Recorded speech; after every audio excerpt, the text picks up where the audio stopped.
Bingo, bango, bongo, oingo, boingo, Danny Elfman. What the fuck is cracking?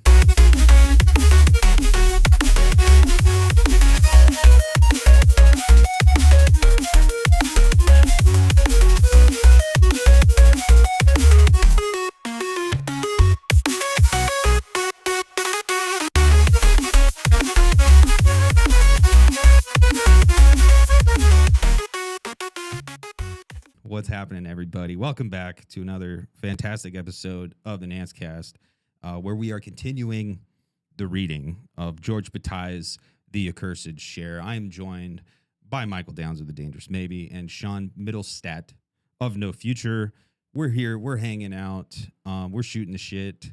It is a glorious evening, and all that good shit. So what's cracking, guys? What's happening? How you doing? I've got me another IPA, Sean. Fuck out of here. Did it say Tyler Perry's on it? This actually, hold on. It's too hard. I think it says Tyler Perry on it. It doesn't. It's tiny, piney. Tiny. Piney. Oh, That's the piney shit I don't understand right there. Like, why do you want to drink fucking pine needles? does it taste like pine needles? A little. Interesting. No, I honestly, I just taste beer. I don't. If there's hint of pine in it, then my palate is not that cultivated. What's that green sauce that comes on food that has like pine nuts in it? Soylent Green. No, it's like I heard your guys' conversation. You guys you were talking shit about wine. I've fuck wine, switched. dude. I've switched like completely to red wine right now. no, unless it's Boone's Farm or Mad Dog 2020. I don't want to hear about it. No, it seems like the least bad alcohol for my stomach issues. You know how much sugar is in wine, dude? That's true. Like wine is true. actually really bad. Now, I guess if you drink it in moderation, it's okay. But like if you're gonna be Nance, a wino, I just want you to know this. Your comments here. This is when will get us canceled. Mark. Wait, this isn't your guys' usual bullshit. Talking about wine and sex. So I'm here. Where's the philosophy? Well, Nance is gonna get us canceled for being anti-wine. Oh, do people Yeah, like that's wine? Sean's new thing. Sean's new thing is wine. I hate For wine. those who don't know, Mark is an icon. Yeah. I can hear you. Thanks. You're welcome. But no, I think you should always drink alcohol in moderation. But I think wine, people aren't hip to the dangers of wine. There's a lot of sugar in wine, and sugar is actually pretty bad for you. So just be careful. Says Get ready the for fucking, the wrath of Paul Giamatti. Yeah, says me. I have no room to speak, dude. I've done so much crazy shit to my body. But do as I say, don't do as I do. I switched from. I'm gonna drink something, and I switched off of whiskey for a while. So fucking. Hey man, you know water's totally okay to drink too, dude. Yeah, Sean, Yeah, that let's be fucking wine will realistic. kill you. Let's be fucking realistic here. Can't you buy... I'm not just gonna drink rain. Can't you... That shit falls down from the sky. It's free. Can't you buy like can't you buy like THC seltzer drinks? No, dude, I don't like fucking weed. I don't like THC. I hate how I feel when I'm high. I've tried it all. I fucking hate it. Fair I've enough. tried. That's valid. I lived with stoners. I tried the fucking sativas. I tried the indicas. Nah, I fucking hate it. Sean, have you Just tried literally, worshiping it the pisses amphetamine me god? off. What's that? Have you tried worshiping the amphetamine god? Not yet. Well, there's always that option. There's always that. Yeah, dude. But it worked out great for Nick. Yeah, stop drinking so much and pick up the meth pipe. That'll do wonders for you, dude. That'll get you some fucking lemurs, my friend. Oh. Anyway. We are dearly beloved. We are gathered here this evening, like I said, to resume the to reading. Get through this thing called of, the Accursed Share. Yeah, resume the reading of the Accursed Share. The last time you saw our 3 dastardly heroes, we were still in chapter 1. We had just finished the section, the 3 luxuries of nature: eating, death, and sexual reproduction. We are here to pick up extension through labor and technology and the luxury of man. I don't know. Should we do a recap, or should we just jump right into this section? What do you guys think? No, I don't know. Let's just do it. I said Look, at this point here, look, when we've started a series, when we're 3 in now, anybody who's watching this is either binge watching it in the future in a playlist, True. or they've been keeping up with what we've been doing. True. So I think so. Yeah. I say we just hit it. And on that note, gentlemen, start your engines. We will carry on. Extension through labor and technology and the luxury of man. Oh, I got to change this up. Okay, there we go. Man's activity is basically conditioned by this general movement of life. In a sense, in extension, his activity opens up a new possibility to life, a new space, as did tree branches and bird wings in nature. The space that labor and technical know-how open to the increased reproduction of men is not, in the proper sense, one that life has not yet populated. But human activity transforming the world augments the mass of living matter with supplementary apparatuses composed of an immense quantity of inert matter, which considerably increases the resources of available energy. From the first, man has the option of utilizing part of the available energy for the growth, not biological but technical, of his energy wealth. The techniques have, in short, made it possible to extend, to develop, the elementary movement of growth that life realizes within the limits of the possible. Of course, this development is neither continuous nor boundless. Sometimes the cessation of development corresponds to a stagnation of techniques. Other times, the invention of new techniques leads to a resurgence. The growth of energy resources can itself serve as the basis of a resumption of biological demographic growth. The history of Europe in the 19th century is the best, and best known, illustration of these vast living proliferations of which technical equipment is the ossature. We are aware of the extent of the population growth linked at first to the rise of industry. Okay, there's a whole lot crammed inside that paragraph. And I think we need to spend some time on this, unpacking it. Because somebody could say, well, wait, how is the development of technology an extension in space? I don't think that's immediately intuitive how that would be. You would just say, well, there's space, and then our devices fill that space. But how do our devices make space? How are they extensions? And so I think that is, an important thing for us to kind of chip away at. I mean, the example that comes to mind is like you can only extract minerals so deep from the ground at a certain stage of technological development. So you're literally, as one example, increasing the space that you can get to, exploration technologies to this kind of thing. Right? Should we also say look, we just said skip the summary of what we've done so far, but an earlier section in this chapter is the first effect of pressure extension. So this pressure within the organism, within life, within matter itself to get rid of the accursed share, the excess energy. I mean, this would, I guess, be in life more than just matter itself, but fine. So the idea is that we have excess energy within us.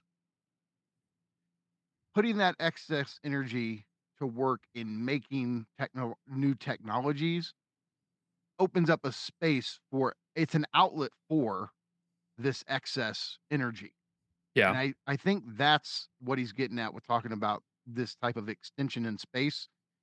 If we take it too literally, maybe it's a bit more confusing. I think it helps to view the space of technological creativity, like view space in that way, as this place where the energy can be Yeah. I think also um, this abundance or this surplus of energy, life itself is an extension of raw matter.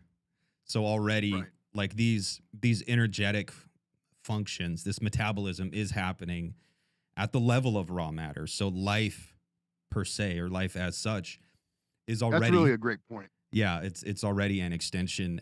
And in the same way, technology provides this type of extension. I also think it might be useful in economics. People talk about labor, land, and capital. So labor, it's easy to see that as human labor. Capital, it's easy to see that as whatever supports that human labor. You know, ultimately we see it as wealth, but what does wealth represent? Well, that represents sustenance, and it represents the things that see to our biological needs. And land It's not just is money, it's also infrastructure. yeah, That's yeah, the means of production. yeah. Whatever supports that human labor. And land, it properly in economics, land is thought of not just as like physical land, but it's also thought of potential, and it's also thought of resources. And you can also think of land as like airspace. Like you go to a commercial airport, and part of the economic workings of an airport, they have airspace. And so you can actually think of that as land in this properly economic framework or whatever. So much like land represents more than just the literal land in economics, I think space represents more than just literal physical space in this kind of Bataille framework. Thinking about energetics and this universal metabolism. Yeah, like mining is just one direction. There's up, Right. there's down, there's also inward. Yeah, I think dude. that the internet and advertising this kind of thing is a way of extracting value, using new techniques and technologies to extract more value from within, you know. Hell yeah, the empty space in between our neurons that we couldn't previously Yeah. extract anything from. So we develop fucking the internet, and we can start to access that empty space. Absolutely. You feel like there's any key quotes in this paragraph you feel like, okay, that needs a bit of exegesis?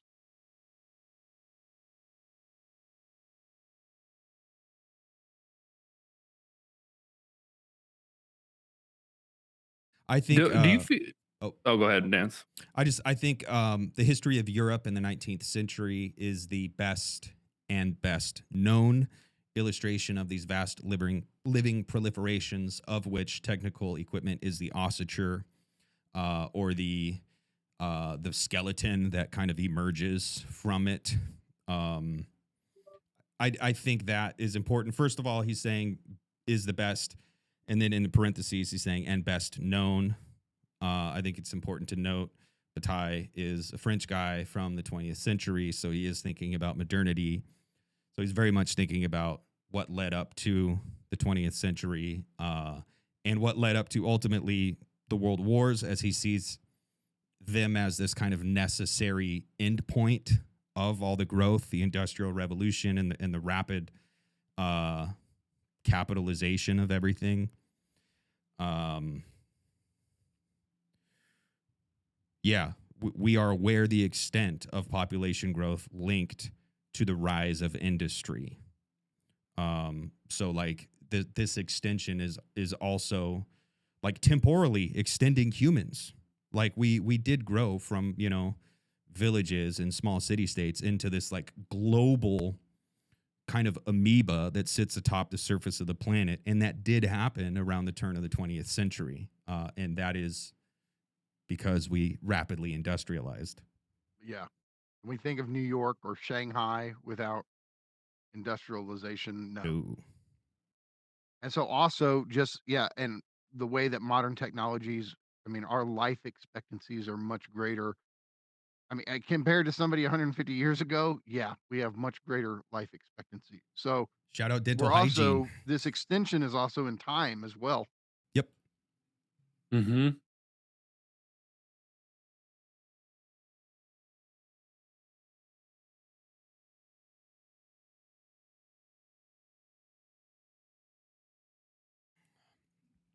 All right.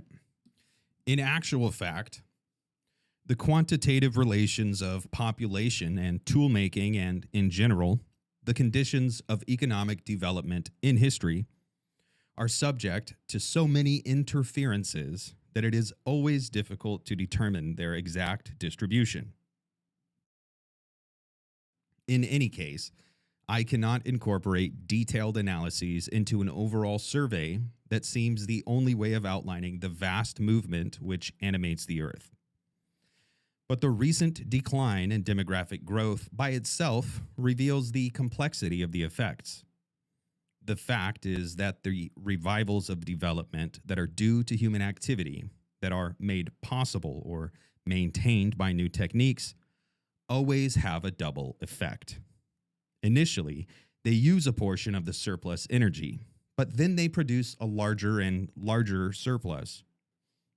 This surplus eventually contributes to making growth more difficult, for growth no longer suffices to use it up. At a certain point, the advantage of extension is neutralized by the contrary advantage, that of luxury. The former remains operative, but in a disappointing, uncertain, often powerless way.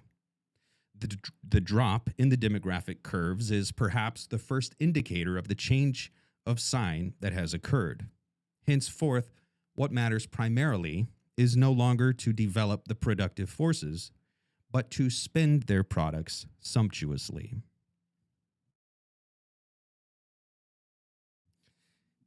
Hey. I think, Sean, the other day offline, you were talking about the American psyche, the American subject, and you had a point that impoverished people in America are unique among the world in that we're all hoarders. And I will speak loosely and freely. I am and have always been and grew up, and I am spiritually, always will be, poor white trash. So like we're filthy fucking animals. What did you say about like the Peruvian who like sweeps her dirt floor every day? No, so I was in Nicaragua and years ago, and like I saw this woman, and it like stopped me in my tracks. In a fucking shack, right in a slum outside of Managua, sweeping her dirt floor, and I was just like, what the fuck? Because like you like, and these days I'm in the moving industry, right? And some of the jobs we have contracts with the state, so we go in hoarder houses sometimes. And everyone I speak to who's also from a Latin American country is like, this doesn't happen in my country. In Guatemala, this doesn't happen. In Mexico, this doesn't happen. This is an American phenomenon. Yeah. You know, of people, instead of sweeping their dirt floor, they have a perfectly good linoleum floor, and they've buried the broom under piles of shit. Yep. So, Yep. like, you know, it is a uniquely American phenomenon. It's like, you know, it's a thing, and it's like, but why? And so I'm like racking my brain, like, fucking why? And it's just like, America is the land of accumulation. America is the land of quantity. Yep. Quantity. So poor people, they're like, well, it's like this unconscious is running, and it's like, I can still accumulate. Yep. Look at me. I'm okay. I can still accumulate. Even if it's shit junk, I can still Mhm. accumulate. I feel like that is the logic, you know? Well, And so it's like they're not that much different from, and this is not to like say, I'm not obviously not trying to say like fucking horrible, dirty, poor people. Like, it's just like they're just like Elon Musk, is what I'm trying to say. Is like it's accumulation. It's the same thing, you know. Yeah, we have no other, I don't know, mode of being other than to like simulate opulence or kind of simulate what we see our leaders do and our figures do and our holy men do. Yeah, because the way we're ideologically interpolated is as this is what I think. This is what I think separates the American ideology, is like the way we're interpolated is as potential subjects of full enjoyment. That's the goal. It's not and that's very like quintessentially American, I think. And so we think the more we can accumulate, the more we can be that subject of full enjoyment. So. Well, you know, Baudrillard, the subtitle, everybody forgets the subtitle, to the Consumer Society, Myths and Structures. This is one of our core American myths. Yep. That there is a last commodity that if we accumulate all this shit, we'll finally get the last one that completes the system and provides full, lasting enjoyment. We will find the pot of gold at the end of the rainbow. We will travel down the yellow brick road. We will find the Wizard of Oz. He is very much real. But it's also like we're very much suffering for all this accumulation. We don't squander. We're not empowered to squander. We don't know how to spend our wealth on things that will actually enrich us. We just accumulate and accumulate and accumulate. And so the poor people, the impoverished people, they're starting to atrophy. Like you look at this subject of pure excess, or this myth of the pot of gold at the end of the rainbow, and that's an atrophied subject. Like, go talk to the Peruvian woman or the Nicaraguan woman, and like there is a difference in subjectivity if you go to a favela, even in Mexico. Like going to the favelas in Mexico as a child versus chilling in the barrio in fucking Phoenix or in LA, for me, like, it's different. There's a weight that weighs over American ghettos. Like, we're drowning in our own excess. Like, we don't have a built-in machine to express this surplus. And so we just accumulate and accumulate and accumulate. And we're starting to drown under this ocean of commodity objects. So why, Nance, did you think of that example having to do with this paragraph? Growth. At a certain point, the advantage of extension is neutralized by the contrary advantage, that of luxury. So the luxury is the luxury is not having to accumulate. Like, the luxury would be being able to live in a dirt village and sweep your dirt floor and still find a way to be socially viable and still find a way to be an integrated member of a community.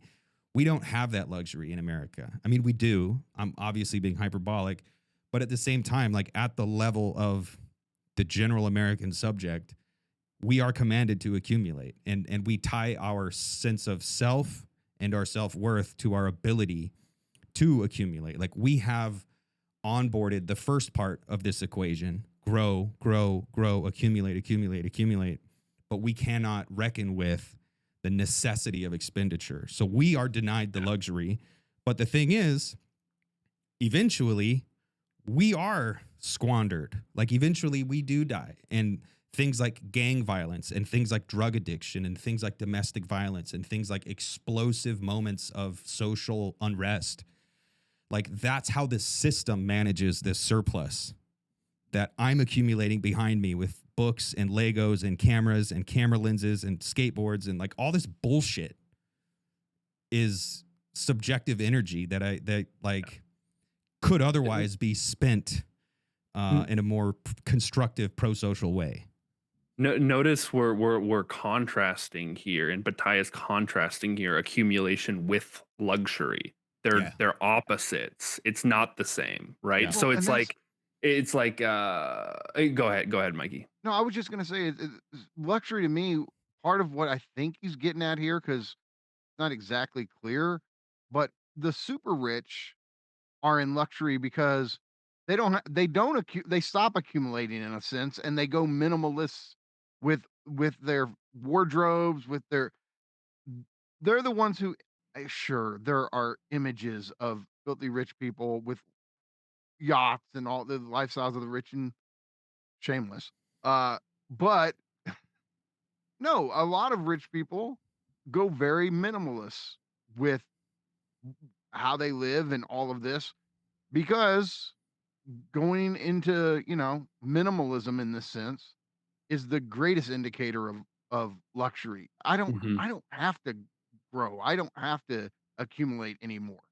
Well, and it's very much this. The surplus is always expended, and it's either squandered or it's expended in luxury. So luxury, remember, death is the ultimate luxury. Like death is this final moment where you're no longer useful. Like you expend all this energy wastefully. So luxury is waste. And what is wasteful is not being concerned with utility. Again, here in America, accumulation serves this utility of sign value. It serves, we don't have rich social connections. I can't develop a sense of self, so I have to latch on to the commodity and my ability to communicate or to accumulate the commodities. Other nations, other places in the world, other times have different versions of that. So while we think we're living luxuriously, I have the Gucci, I have, a Lamborghini, I have the alligator boots, like all that shit. Like we think that's luxury, but really we're squandering it all because it's still in service to utility or necessity or this machinic process of accumulation. This is how so this gives me a little bit of hope for the world in a way. It's because like this is how it is that capitalism is an extension of desire. And so like that kind of means that we have a little bit of autonomy. We have a little bit more control than we like to think, because if it's an extension of us, then there might be something we can do about it by changing subjectivity, by deciding not to be driven by the logic of accumulation and instead to focus on things like time. Like you're wealthy truly if you have the time, right, to explore the things that bring you actual joy and not just momentary 1 second to the next erotic satisfaction, right? Yeah, if you can waste and if you also can do institutional resources. Yes. Well, that's the thing. We have to have reliable, robust avenues of expression, and we should all be able to engage in luxurious waste. And when we can't do that, it's squandered. Like that energy, that surplus is squandered in things like, inner city gang violence, drug violence, fucking drug abuse and overdoses and social unrest and all this shit. And ultimately the ultimate squandering is war. So when you deprive people of an avenue to luxury, this surplus starts to build up. It's like you take a garden hose and you fold it over into a kink, but the pressure keeps building and building and building and building, and eventually the bubble pops. And that takes the shape of violence and socially deleterious shit. Yeah, but don't you think like we've talked a bit about the new version of capitalism being more and more driven by consumption, and like the more it's dependent on consumption, then the more power is going to be allocated to that as a lever that we can use. So it might actually be the case that that's the point, that this actually becomes a lever we can use, Correct. However, the more subjectivized we are into preferring the risk-free, friction-free, plug into the matrix version of commodity delivery, the optimized commodity delivery system, the less likely we are to be able to take up this moment. And that's the thing. Like that's why this is important. The plug is the logic, right, of this. Like that it's the direct connection. There's no information lost. It can go straight into my brain. Yeah. Maximum enjoyment uploaded now. Yeah. You know, that is the fucking logic, you know. Yeah, man. So the no barrier. It's actually the logic is like it's just your brain doesn't exist anymore, so that there's no transmission time at the all. system says You just the get system absorbed. says the system says full enjoyment is synthetic, risk averse Yep. enjoyment. Yep. Actual enjoyment, actual jouissance is always enjoyment and loss and Yep. lack. Yep. Yep. Yeah. And the type of consumption that Bataille is talking about and that Baudrillard Yep. had in mind with symbolic exchange is anti-consumerist consumption. Yep. And so that is what he's getting at when he's talking about luxury. Look, I want everybody to have luxury. I know gay space luxury communism, right? But I know it's a meme, but luxury is I have enough to waste and still be okay the next day. I am not going to be in a precarious state if I waste. So just having enough to satisfy your biological imperatives is not wealth. Yep. Yep. You have to have this excess in order to actually be living a life of luxury. And no, that doesn't mean you need 20 yachts. It just means you need enough to be able to squander and be okay the next day. Yep. Yeah. Yeah. And waste time too, sitting on the dock of the bay, you know. Yeah. Yeah. Absolutely. Mm-hmm. Well, Now, what I just said seems like it contradicts. Okay, you need enough to be able to waste and be okay the next day. Does that mean we're talking about risklessness? No. Because what you're doing in this form of consumption, that of course is the ideal image of this is potlatch. You are consuming and wasting in a game of a playful exchange with others. yes. And it's in embracing them as others and playing this game of one-upsmanship. I can give more than you. I can outdo what you did, right? You're totally open to the otherness of the other. Yep. And so there is risk involved. It just means that you have enough material wealth to be able to play this game fruitfully. Mm-hmm. You can bear the risk. Yes. You're not just bare life. You're not just bare metabolic activity. You're not just like, oh, I'm going to look at this spreadsheet and do my calculations and see the optimal efficiency hours. And I'm going to extract the maximum productivity from you while you're at work. And then I'm going to devise a system so that when you go home, you start consuming in this way that's productive because you're producing data and like everything is extractive. Like it's like, no, it's the You know freedom. what I find? Dude. Do you know who can actually not play it safe when it comes to interactions with people, which is to say, now, okay, we all know the knuckleheads who basically have nothing but are quick to fight and don't care if there's risk involved. But the vast majority of people constantly play it safe because they know they can't afford lawyers. Straight up. They know that, one Straight fuck up ruins their life. If somebody has $10 million, if somebody has $20 million, they're a bit more, what's up, motherfucker?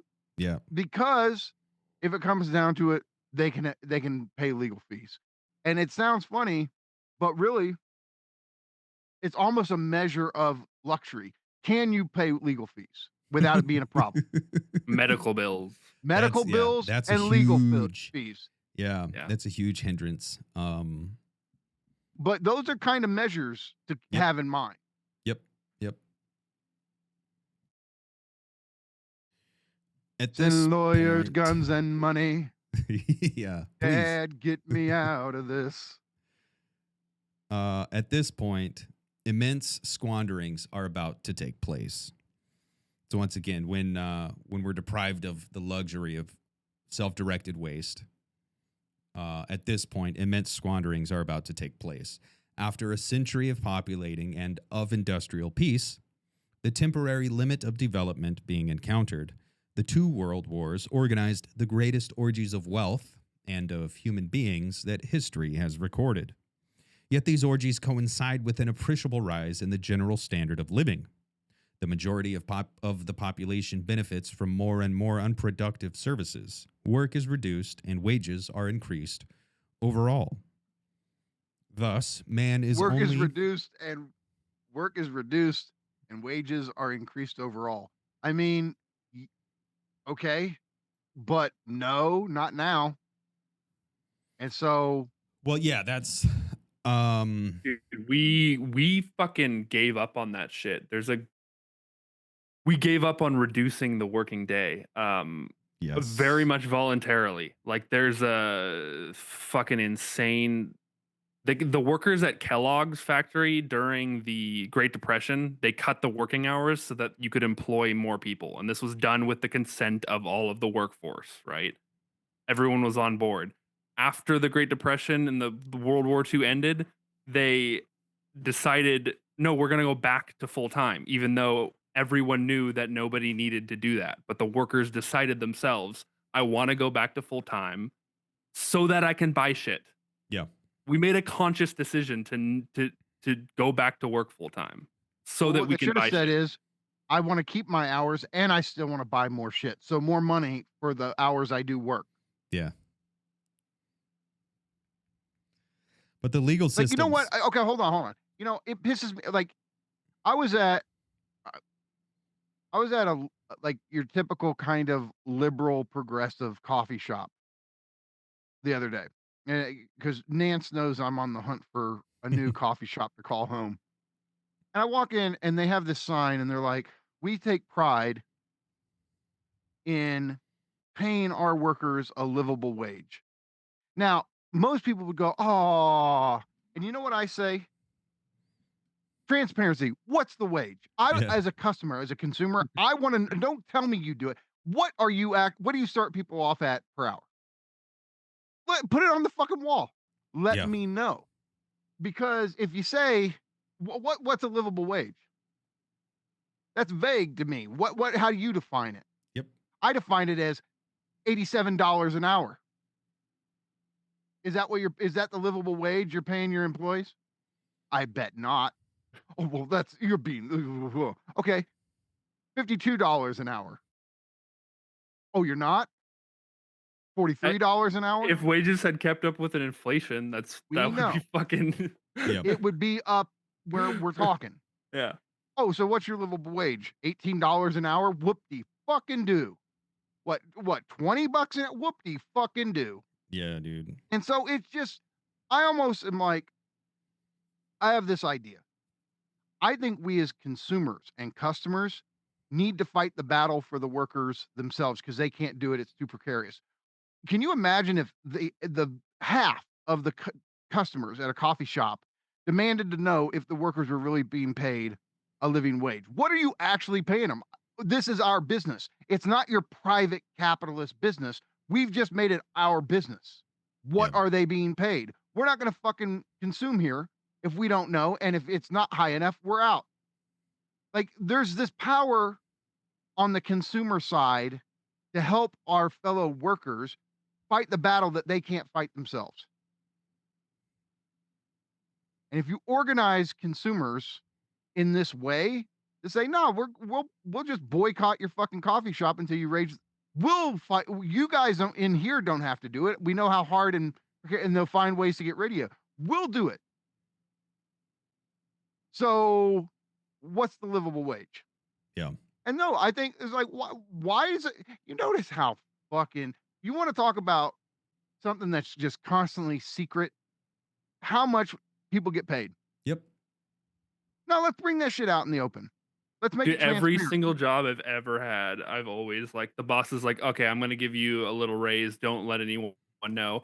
Walk directly out into the floor and be like, I'm making a 20, so this is how much I'm making. Tell everyone, like, the second. Yeah. And no, the question, like, I think businesses should be by law obligated to say at least what they start people off at.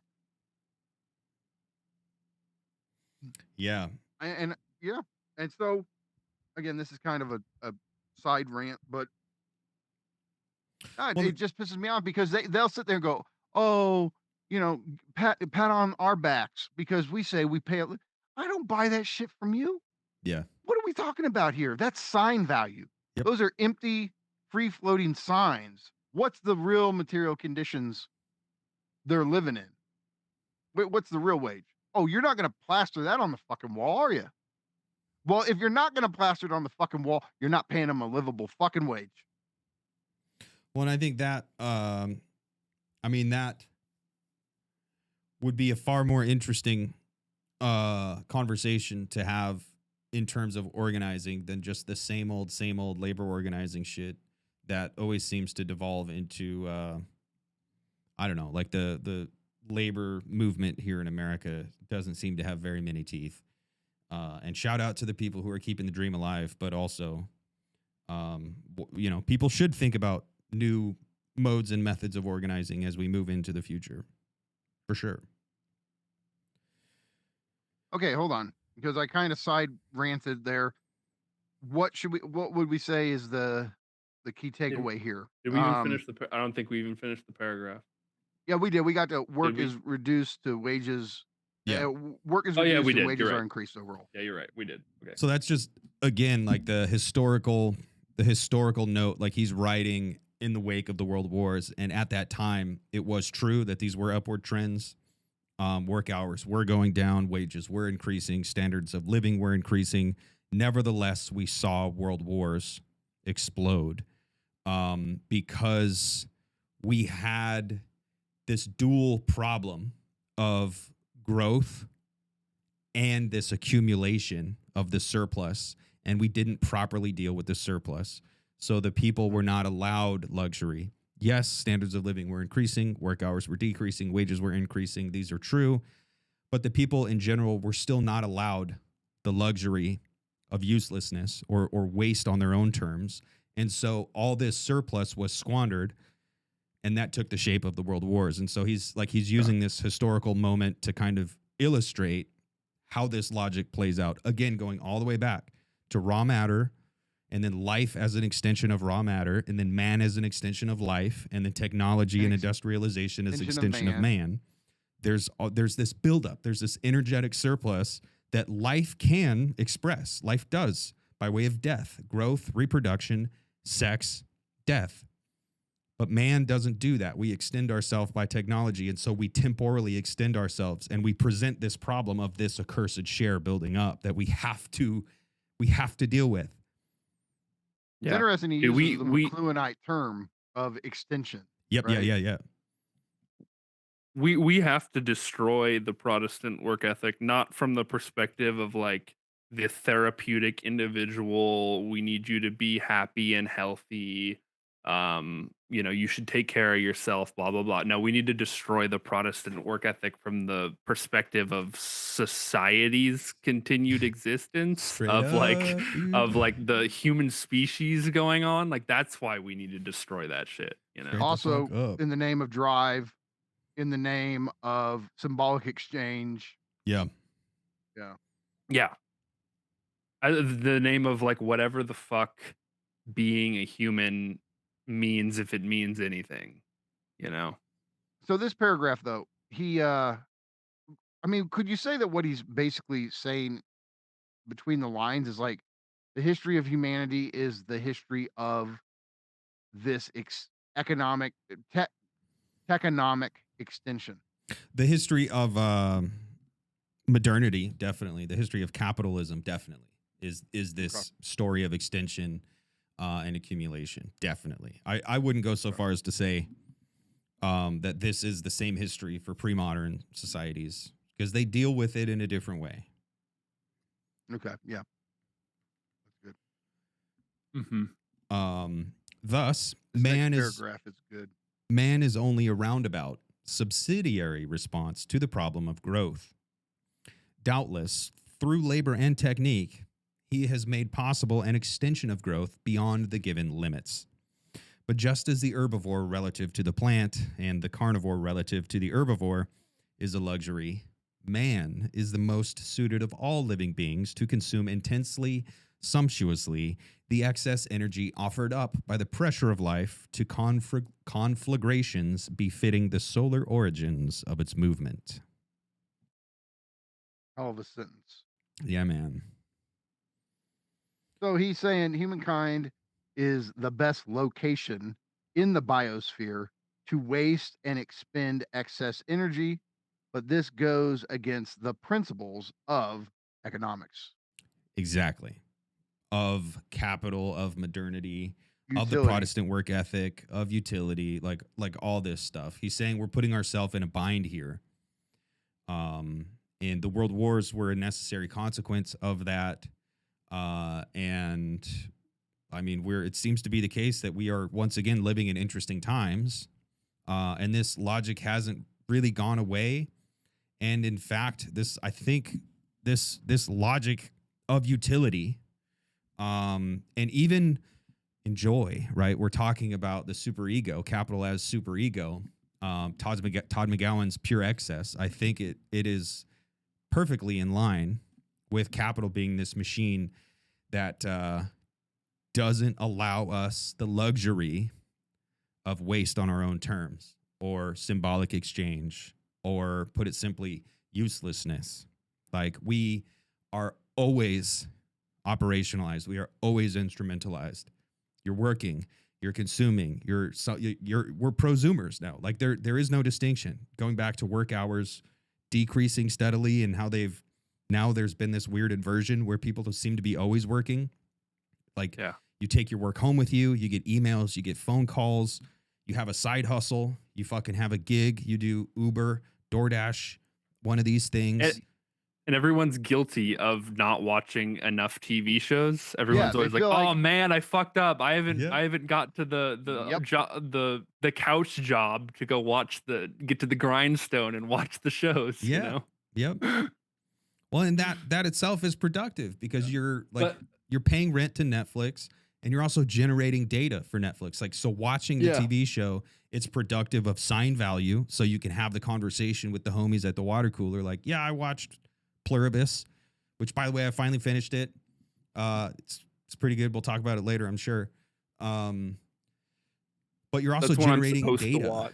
Yeah. You know? Like, you're generating data. What time did you press play? How many times did you pause it? Fucking, like, did you binge it, or did you watch it over a weekend, or did you watch it over weeks? Like, all these things are data, so it's all productive. Yeah. So we're always working. On a side note, like this, it's funny how all of these popular shows feel like homework assignments to me. Yes. Yeah, exactly. That's Pluribus. Oh, did you watch it? Welcome to Derry. Are you caught up on Fallout? Have you still haven't seen Severance? And oh wait, you didn't watch Succession? And it's just like, you know what? I'm just gonna not watch them. I'm too busy. I have to watch Miracle Beach. And yeah, dude. If you don't I know gotta what watch that is, Gleaming the Cube, don't fucking motherfucker. Google it. You know what? My old video store movies, I get more, enjoyment out of watching these shitty fucking movies that I saw as a kid, that the vast majority of people watching this haven't even heard of these movies. I gotta get stoned and watch Short Circuit 2, motherfucker. I can't. That sounds so much better than watching Pluribus. Dude, I'm enjoying watching The Sopranos for the first time. But like, I couldn't be doing that. I couldn't be doing that if I was like, I need to watch The Mandalorian now, because like, Yeah. No, it's this duty-based consumption shit where I'm like, in a weird sense, you could say, okay, when I was a kid, of course I was like consuming based on some duty, but it didn't feel like that. It felt spontaneous, where because I didn't feel like I had a duty to watch everything or to know. It wasn't like, oh, I'm training myself to be an encyclopedia of consumption. Yeah. No, I just liked what the fuck I liked. And so if I wanted to, watch Happy Gilmore 100 times in 1 year, that's what I fucking did. And now there's the part of me is like, you can't watch a movie that many times. You have other shit to get to. And I'm sitting there going, dude, I've been in this mode for like 10 or 15 years, and I'm kind of coming out of it where I'm like, I don't give a fuck anymore. Fuck Pluribus. I'm watching Miracle Beach tonight, motherfuckers. I have seen Men in Black hundreds of times, dude. The first one, I had it on VHS. It was one of the first movies I bought when I got my first place, when I was like young and independent and working and all that stuff when I was a young adult, a young father, young family man. And we didn't have cable. We didn't have the internet. We had VHS tapes. And I watched Men in Black every fucking night. I've seen that movie hundreds of times. I love but Men in Black. I do too. But now, like, there is a weird guilt I feel because now at night in general, I'll watch like TNG, Star Trek The Next Generation. Instead of watching the new shows, catching up on all the new stuff, it's like, no, I'm going to put on TNG for 20 minutes and then fall asleep. But there's also a weird guilt. Like, I feel like, I should finish watching that Alien show because it's fucking good. I just can't. I can't bring myself to do it.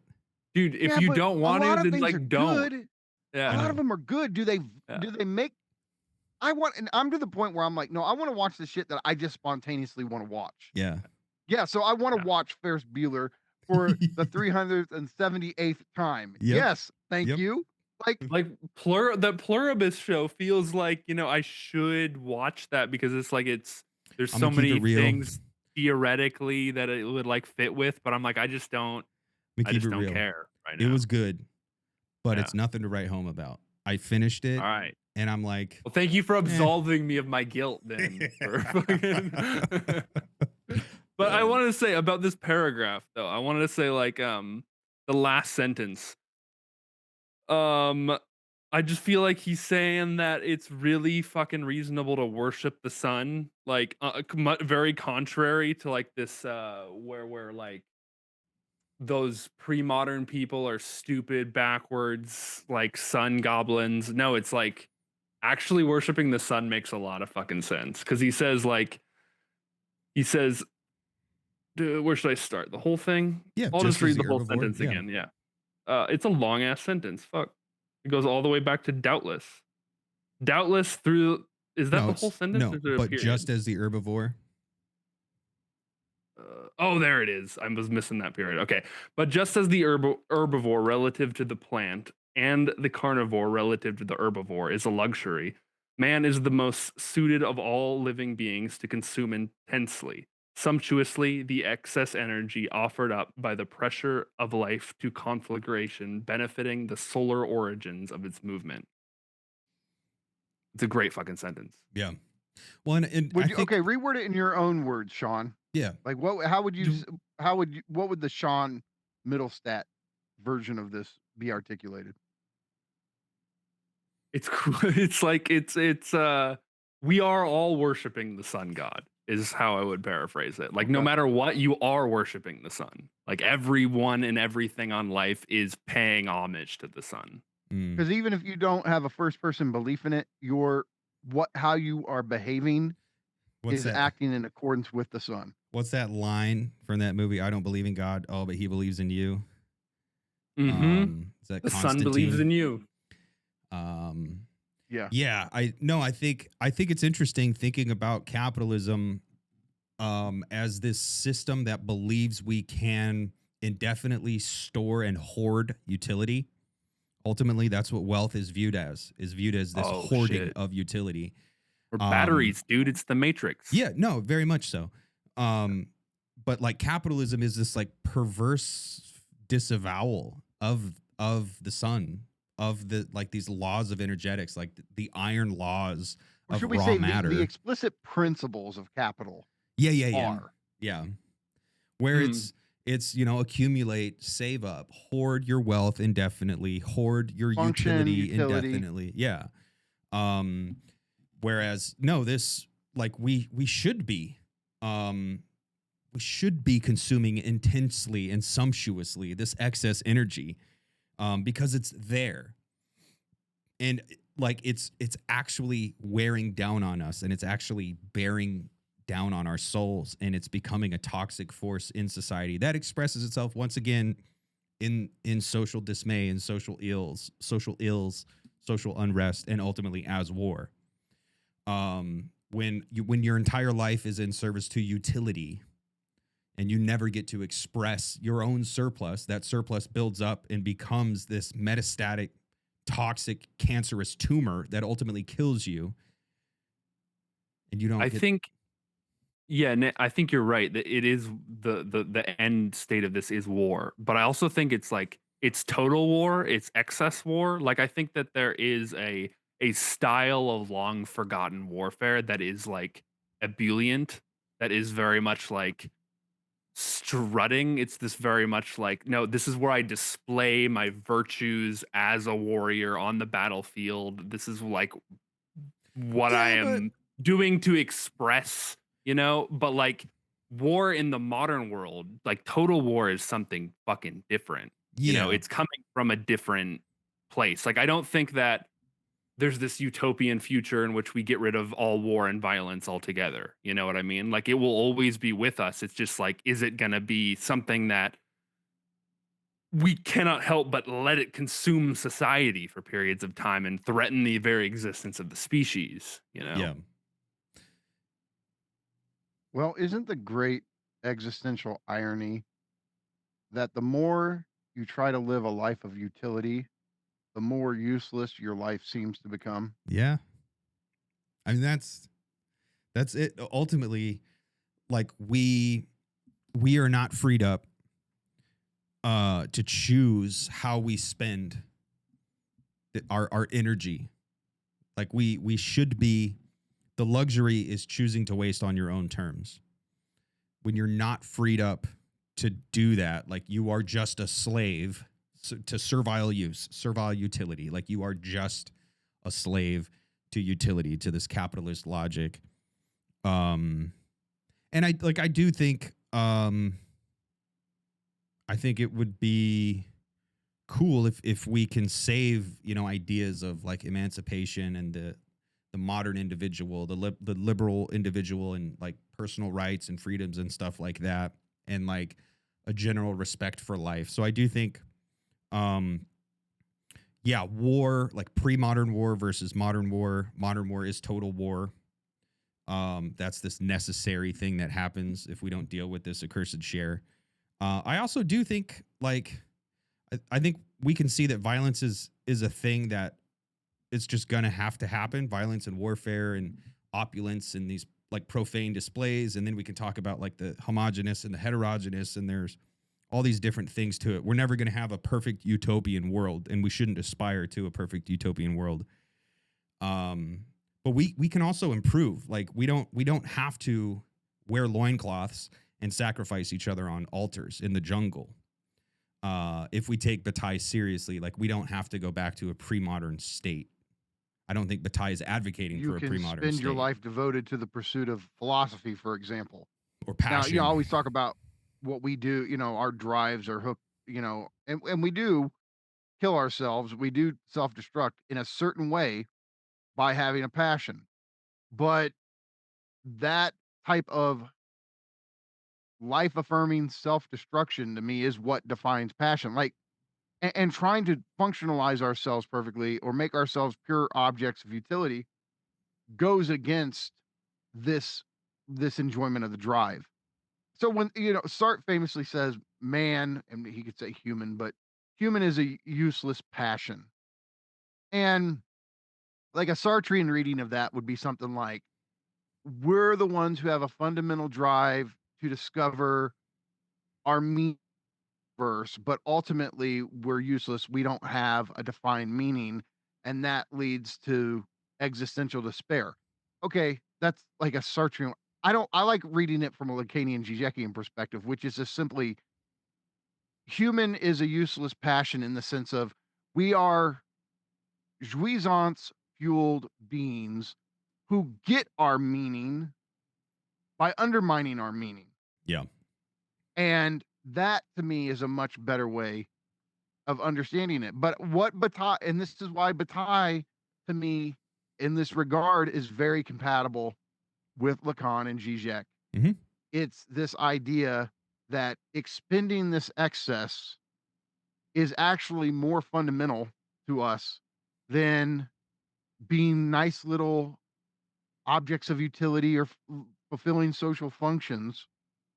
And I think Bataille's right on this. And I think a society that tries to nullify or repress uh, or contain any kind of dimension of spontaneous consumption in this Bataillean sense, yeah, that's a fucking problem. There has to be these spaces for our wild, self-destructive dimension to have free reign, at least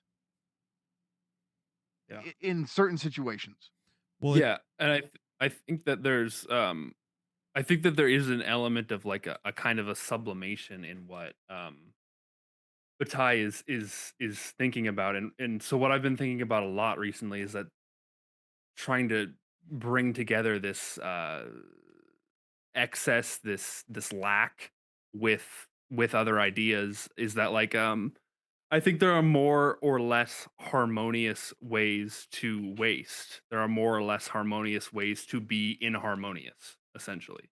Like like because if you think about it, like music is already a disturbance. And you can and so it's a disturbance in the air. And so you can either exude in a way that is in on key or off key. You know what I mean? So either way, it's disturbance. But Mm. there's an element of sublimation where sublimation would be a more harmonious way of exuding, a more harmonious way of being inharmonious. It's like Plato's Republic starts with this whole discussion of virtue, but it starts with, I think it's Glaucon in the very beginning, refusing the city of pigs. And the whole thing unfolds from there, and we get to this perfect vision of a city that's harmonious, but it comes from this original disharmony of the human needs excess. The human is not content in the city of pigs. We need more than just a little garnish for our meals. We need luxury. You know, is that So two things. One, I would just say, look, I think the our drives are forms of partial enjoyment as opposed to full enjoyment of fantasy. Uh, which is also what the superego commands of us. Partial enjoyment is what I want to affirm. And what when it comes to our actually existing jouissance, uh, to me, look, all jouissance has a self-destructive component to it. All jouissance has an excessive dimension to it. But certain forms of jouissance get so out of control that your conscious ego, which we know that with Lacan, the emphasis is not on consciousness, but you still, nevertheless, are a conscious being having to navigate the world. Okay. The question is, because look, I've said this before. My love for philosophy and theory really, if I'm being honest, it doesn't feel like mine. It doesn't feel like the conscious egoic dimension of who's speaking to you right now. I really don't care about this shit. It sounds funny for me to say it. Something in me, more than me, ego, does this and has to repetitiously do this. And the thing is, though I don't, I could like the ego side of me could almost like take it or leave it. Something in me has to do this mm-hmm. for me, like my subjectivity to be okay. Yeah. The point though is my ego can say, okay, cool, I can go along with this, right? Some forms of jouissance are just too much for consciousness to take, and it truly makes you want to die. Like, Yeah. so the question is this thing that's in you more than you, that I would call drive, that I would call jouissance, and I would call passion, it either makes you want to die or it makes you want to get out of bed in the morning and continue to live. And that is what we're talking about here. We're talking about is the excessive form of enjoyment in your life, is the accursed share in your life, one that makes you want to end it or one that makes you want to keep going. Mm-hmm. And philosophy is this thing that makes me want to keep going. Even though there's times I'm like, God damn, this thing has taken over my whole life. Yeah. Sometimes it So, hurts. Like it's sometimes yes, it's painful to do this because like I I think like anyone who studies philosophy deeply watches their worldview just they build this worldview and then it completely shatters when they read like a philosopher that really challenges them. And like that fucking hurts, you know? but this is true of people who their passion is music and they Yeah. just have to do it. Yeah. And I know two people who have that as their fundamental form of jouissance or whatever. Right. And Absolutely. they do destroy themselves by not compromising and constantly pursuing it and not giving up the dream and blah blah blah. And so I would just say like, yeah, that is to me how the human is a useless passion. So there's that. Now, this is a question for you two. Moving into the next section here. Before we even read it, I want to ask a kind of metaphysical question, and this is where I wish Nick Land was here with us right now. Okay, the next section is the Accursed Share. Is this Bataille's will? No, it's Schopenhauer's will. Is Bataille's will. Yes. Is Bataille's Accursed Share Schopenhauer's will? Yes. And if it is, then we got to ask the question. Okay, but Schopenhauer's will is noumenal. Is the Accursed Share noumenal? It's material, and we are. Let's find out. Let's read it. But the sun's energy. Let's read it and then talk about it, huh? Yeah, I would say the sun's energy. This is where we get into this debate over how I would say, Nick, including how I'm not afraid to use the term noumenon in a more loose way. Yeah. Kant, I think, would say the sun's energy is phenomena. Yeah. And ultimately. He would have to put it, because he would say it's in the world of, okay, it's invisible or something, but it's not noumenal in the strict Kantian sense. But the Schopenhauerian will is. In a Landian sense, I think the Accursed Share is noumenal in a Landian sense of the term. In a Kantian sense, I don't know. Don't you think, like, if you think I didn't mean to cut you off, Nance. If you had a thought, go ahead, finish it. Go for it. Okay. I don't know. Like, isn't it interesting that just thinking the idea of noumena leads you to think contradiction? Because, like, you just said, Mikey, that the sun's energy is phenomena, but everything is noumena also. Like, it has to be. You have to think contradiction the second you start thinking noumena. It's both. It's like, we can only possibly relate to it as phenomena, but it is noumena. But saying that it is noumena is to describe something through the lens of phenomena. You have to think contradiction. Yeah, but Schopenhauer, he comes along and makes the noumenon. Okay, so will is this thing. So I haven't read above Schopenhauer, and beyond. Okay, but will is this thing above and beyond all phenomena. It is the ground of all phenomena. That's true. But you can't talk about will as this metaphysical principle the way that we can scientifically talk about the sun's energy. So, yeah, it's almost like the will is the noumenon behind the sun's energy. Yeah, but then everything is the will. So yeah, I honestly think that's going beyond the boundaries of usefulness to take it to that level. And I think that's why I prefer Bataille to Schopenhauer to describe this material process and this potential in raw matter. Yeah. Because Bataille, I don't think, would say he's doing metaphysics. No, I don't think he is either. Like I think Bataille is talking about material laws. It's a materialism, it's a physicalism. Yeah, and showing. And that's not metaphysics. Yeah, but not okay. This is where we get into, if by metaphysics you mean the basic schema of this world and the real world, right? Then this isn't metaphysics. Because the ground is here. This is Deleuzian. This is also, I'm sorry, I see Deleuze in this, because he's saying the transcendental condition of human experience is here in the world. It's imminent. It's not tucked away in some noumenal, private, hidden realm. It's just here. Yeah. So the ground is imminent to phenomena, to the world of appearances.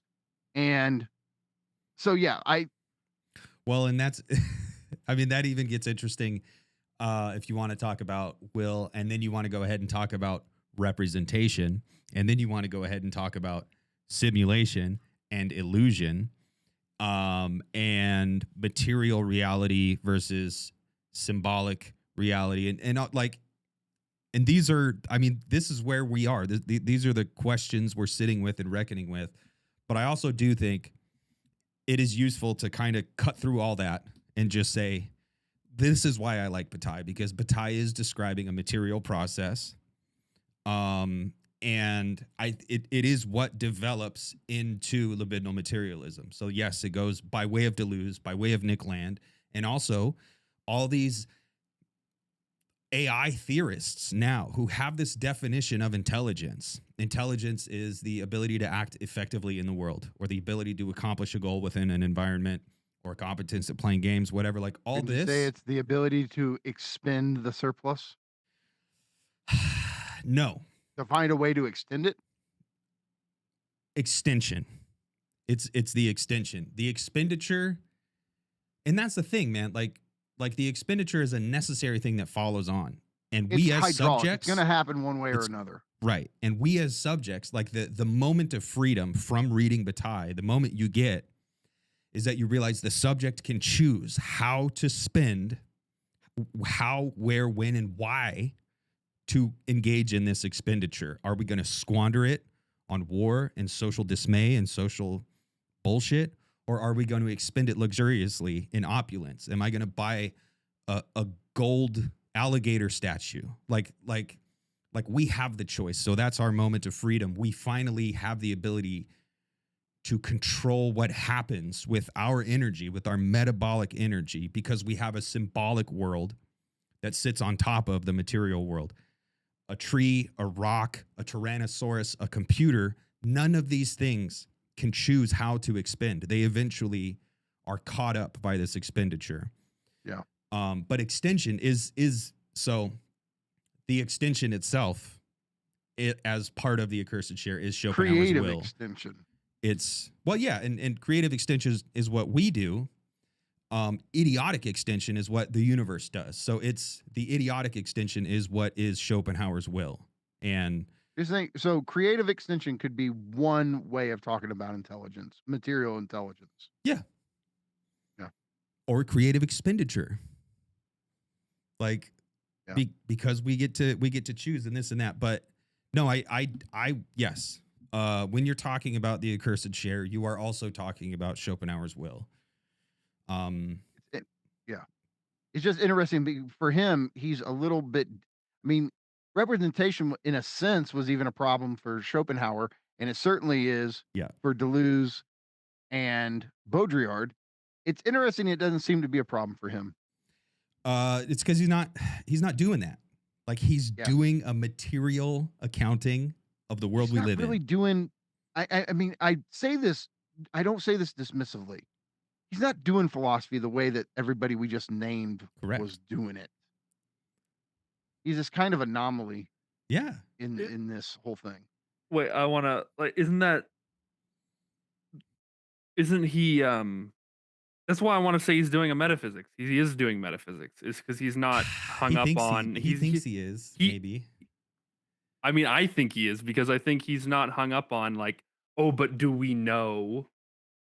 You know, he's painting a picture. You're saying of how the the problem world of knowledge is not a problem for him. Yeah. That's not what he's concerned with. He's not hung up on knowledge. You know, if you say he's doing metaphysics because he's trying to do some ultimate theory of what our reality, at least in our solar system, is, with with our sun being the ground of it, sure.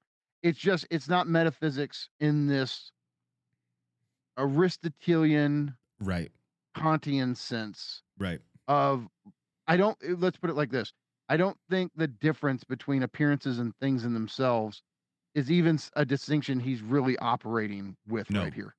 Yeah, that's what I'm saying. He's not worried about it, you know. So okay, he's doing metaphysics in the way that everybody does metaphysics, because everybody has a basic ontological framework that they're presupposing, sure. Yeah. But he's not doing metaphysics in this systematic, explicit way.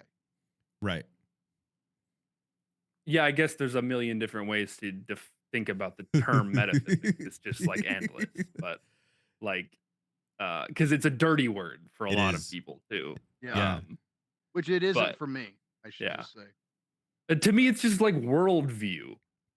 Like that's what I think of when I'm thinking about metaphysics. When I'm saying it, at least when I'm using it now. A theory of ultimate reality. Yeah, that's yeah.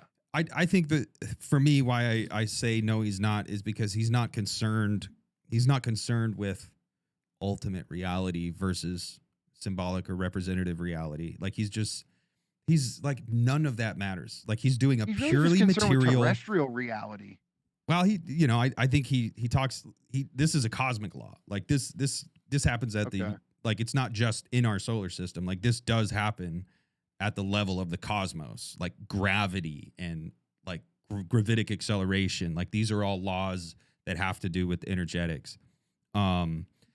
But there's something where he's just like, yeah, this is the world that presents itself to me, and I'm going to study it. And I think So would you say it's a kind of naive realism? He kind of presupposes.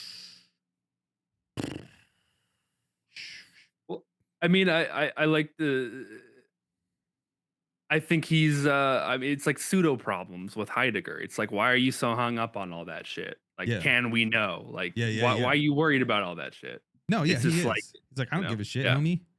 Yeah, and I think that there's like there's something to that, because like we have to presuppose, and so if you're gonna presuppose something, you might as well presuppose the best fucking story you can come up with. Yeah. You know, that's fucking human. That's it. We just got to deal with what it. he's presupposing to me is really the most generally agreed upon depiction of the of the universe. Like, okay, science isn't going to argue so much. I mean, maybe you find certain scientists that would argue about the accursed share being Yeah. this. Okay, but yeah, he's taking the basically what is the basic presupposition of all of us. There is a universe, there's a sun. Yeah. We would all die without the sun. We have to have that energy, blah blah blah. So Right, but he's revealing like brilliantly the way, if you really think for just like our basic animal faith, and if you just think through that, like where can you go just based on that, just Yeah. based on what we kind of all assume, you know? Yeah. And that's it fine. turns out a long fucking ways, you know, Right. like a lot further than we might have thought. Yeah. You know. So let's see what he actually says about the accursed share himself. Let's get into it. The Accursed Share. Hold on. Yeah. Hey, Mikey. What's up, Mark? I almost came to visit you. I was going to surprise you. Were you in KC? No, I was in Chicago, but I took the train. I almost took the train that went through St. Louis, and I was going to get off and be like, hook us up and have dinner with you, but I didn't do that. So you escaped. We could have got barbecue again. You fucking escaped. Next time. Next time. Oh, no. Oh. Come on. The Accursed Share.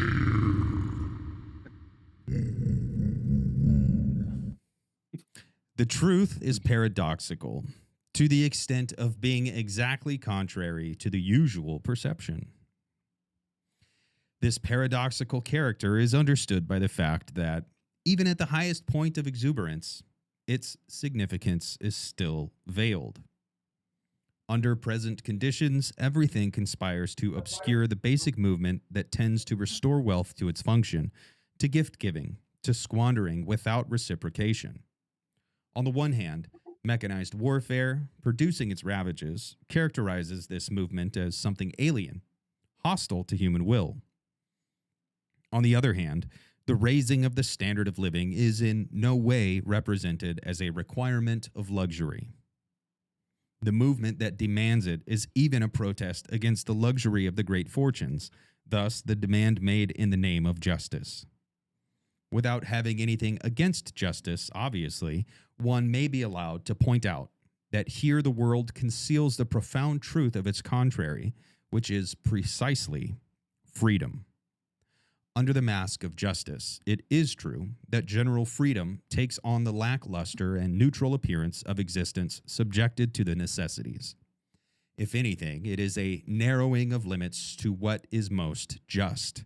It is not a dangerous breaking loose, a meaning that the world has lost. It is a guarantee against the risk of servitude, not a will to assume those risks, without which there is no freedom. Okay, I think that got a little tricky with this introduction of justice and freedom here. Mm-hmm.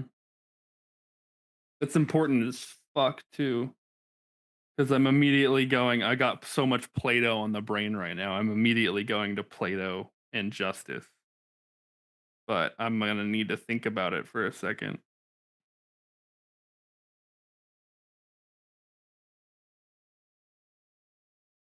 So look, I mean, look, it's funny here. I think this gives us a road into what he's really talking about. Without having anything against justice, obviously, one may be allowed to point out that here the word justice, conceals the profound truth of its contrary, which is precisely freedom. So justice and freedom are at odds with each other. Yeah. And he goes on to say, under the mask of justice, it is true that general freedom takes on the lackluster and neutral appearance of existence subjected to the necessities. What does that mean? If anything, it is a narrowing of limits to what is most just. It is not a dangerous breaking loose. So that under the mask of justice, it is true that general freedom takes on the lackluster and neutral appearance of existence subjected to the necessities. Security versus safety. Mm-hmm. Under the mask of justice, we take security, whereas safety would be true freedom. And security is very much the obverse of safety. So it's reduced to, you're subjected to the necessities. Well, everybody has to have a house, and in order for everybody to have a house, we have to see to all the necessities, and we have to see to all the necessities. That means we have to enforce all these laws, and we have to enforce property rights, and we have to enforce strict moral and ethical social codes, and blah blah blah, this and that. Like, yeah. so Would we say justice is a stand-in for law itself? Or it's how we justify law, isn't it? Law goes under the mask of justice. So it's not to say that law is justice, or that justice is reduced to law necessarily, but that when we're trying to socially organize, and when we do it under present conditions, which conceal wealth's true function, which would be luxury, gift giving, wasting without hope of reimbursement or remuneration or whatever, like in that world, justice, this ideal, does become law. So once again, like talking about living in this restricted economy, and this economy that restricts wealth to the idea of utility versus things that are enriching and life affirming, types of wealth or types of waste that are life affirming. In the restricted economy, it's all about utility, necessity, and you can't have true justice in that world.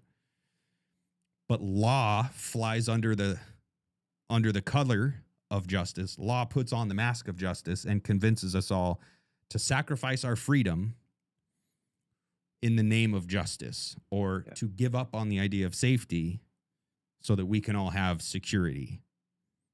Oh, go ahead. I was just going to say, this is contra Plato, because I think for Plato, justice is freedom. Well, freedom is justice. It's like they're not opposed at all. Like we are, when you are being the freest expression of your nature, that is how Plato defines justice.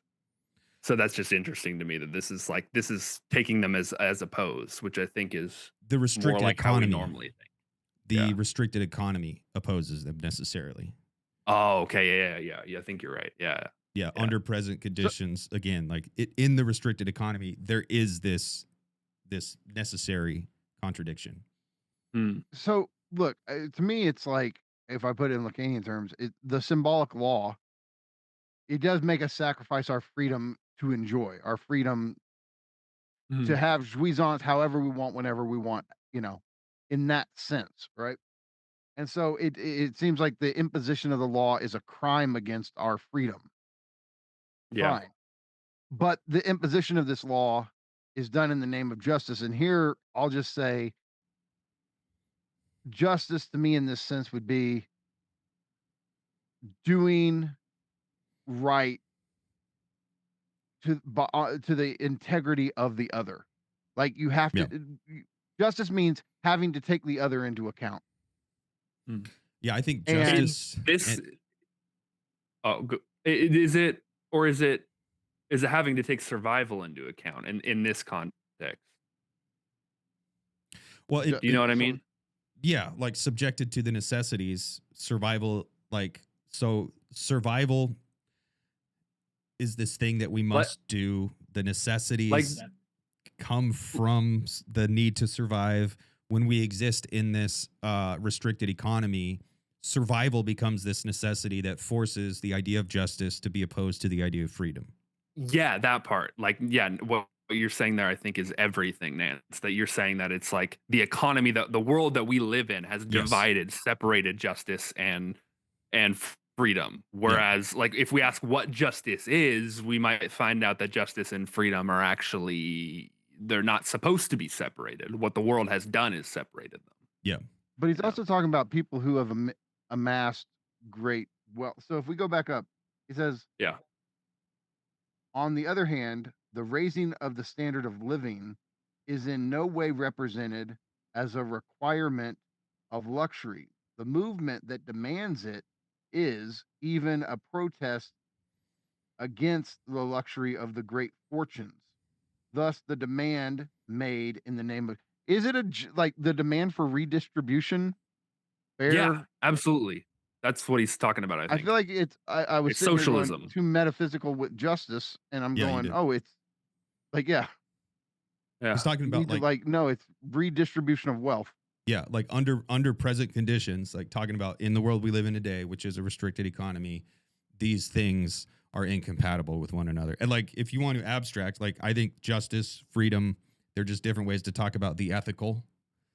And the same thing. Yeah, it is the same thing. And it's all this, the ethical, the responsibility to the other, because the other is the source of your human existence as such. So, well, this gets at a very basic thing that we all hear. I mean, it's social justice. Well, what about the individual with his freedom to accumulate and blah, blah, blah, blah, blah? Why should he have his wealth redistributed? Is that really what I think that's what we're talking about. Yeah. But this is, and on that note, this has huge implications for any kind of discussion or thought about human emancipation. Because, like,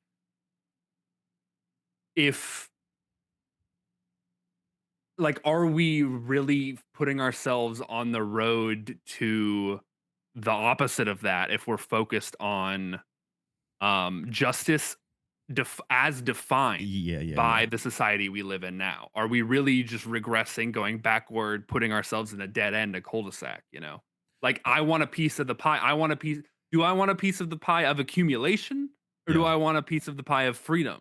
You know what I mean? Of free time, Well, that's the thing. Like this, the restricted economy is capitalism, is modernity, is this process, this ongoing process of objectification.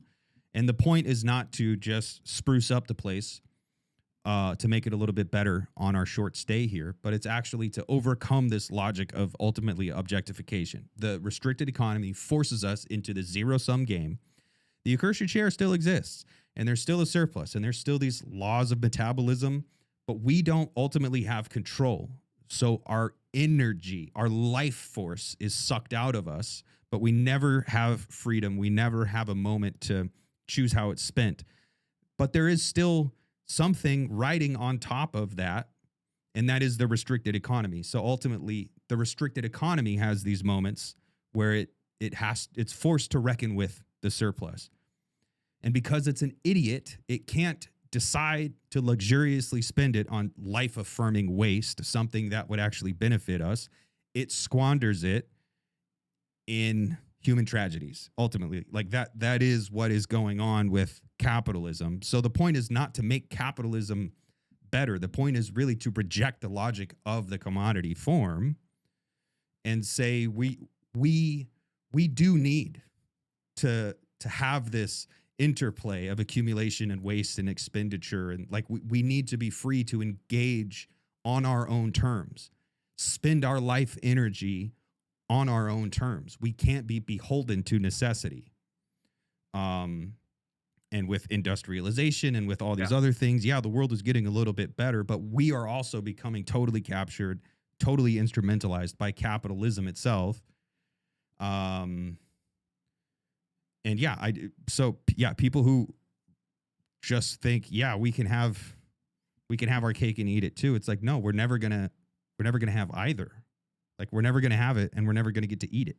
We need to reject this logic that does this fetishistic disavowal of the surplus. And it says, no, you can hoard it forever. You can store up, and you can save your utility, and everything is governed by this law of necessity. It's like, no, I'm governed by the law of enjoyment. I'm governed by the fact that I want to go out and take a road trip and spend $500 on gas to go ride my skateboard in a skate park in Chicago. Like, dude, I want to do dumb shit. We're humans. We're able to make those choices. But we're losing our ability. We're losing our freedom to make choices like that as we get increasingly commoditized and objectified by capital.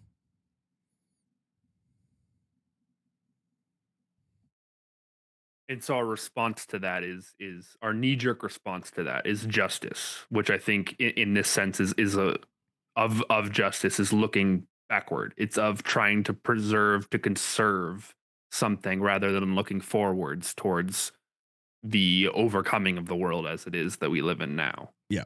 Or the transcendence of it, something like this. You know. The Aufgehoben of it. The Aufgehoben of it all. There you go. Yeah. I think, look, at the very top of the page, under the present conditions, everything conspires to obscure the basic movement that tends to restore wealth to its function, to gift giving, to squandering without reciprocation. That's symbolic exchange. That's what the movement of wealth should be under present conditions, capitalism. Yeah, right? He's saying that's what that's what obscures it. Capitalism obscures it. Yeah. And so under the present conditions of capitalism, it's going to seek to deal with the accursed share in one of two ways. Either justice, which is,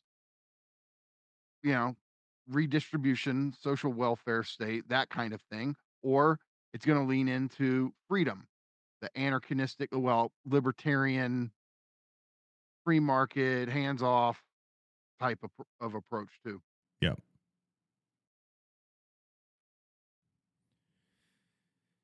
Freedom, freedom, freedom. Opposition of the general viewpoint to the particular viewpoint. Of course, the fact of being afraid, of turning away from a movement of dilapidation which impels us and even defines us, is not surprising. The consequences of this movement are distressing from the start. The image of the tiger reveals the truth of eating. Death has become our horror, and though in a sense the fact of being carnivorous and of facing death bravely answers to the demand of virility, but that's a different matter. Sexuality is linked to the scandals of death and the eating of meat. I think that's a bit of foreshadowing. He gets into that a bit in the chapter on eroticism. But yeah, the consequences of this movement are distressing from the start. The image of the tiger reveals the truth of eating. Death has become our horror.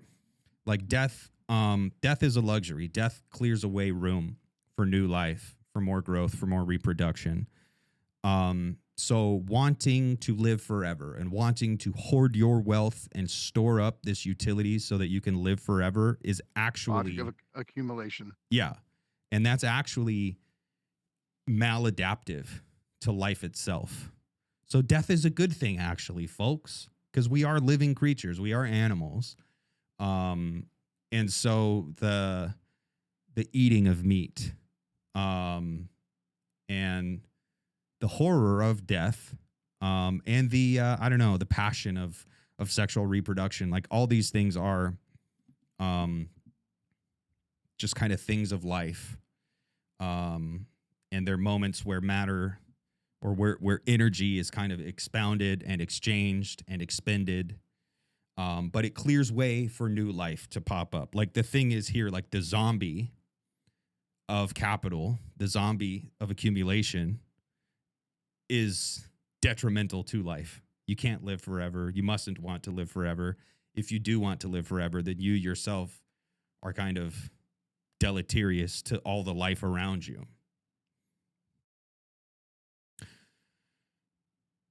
But this atmosphere of malediction presupposes anguish, and anguish, for its part, signifies the absence or weakness of the pressure exerted by the exuberance of life.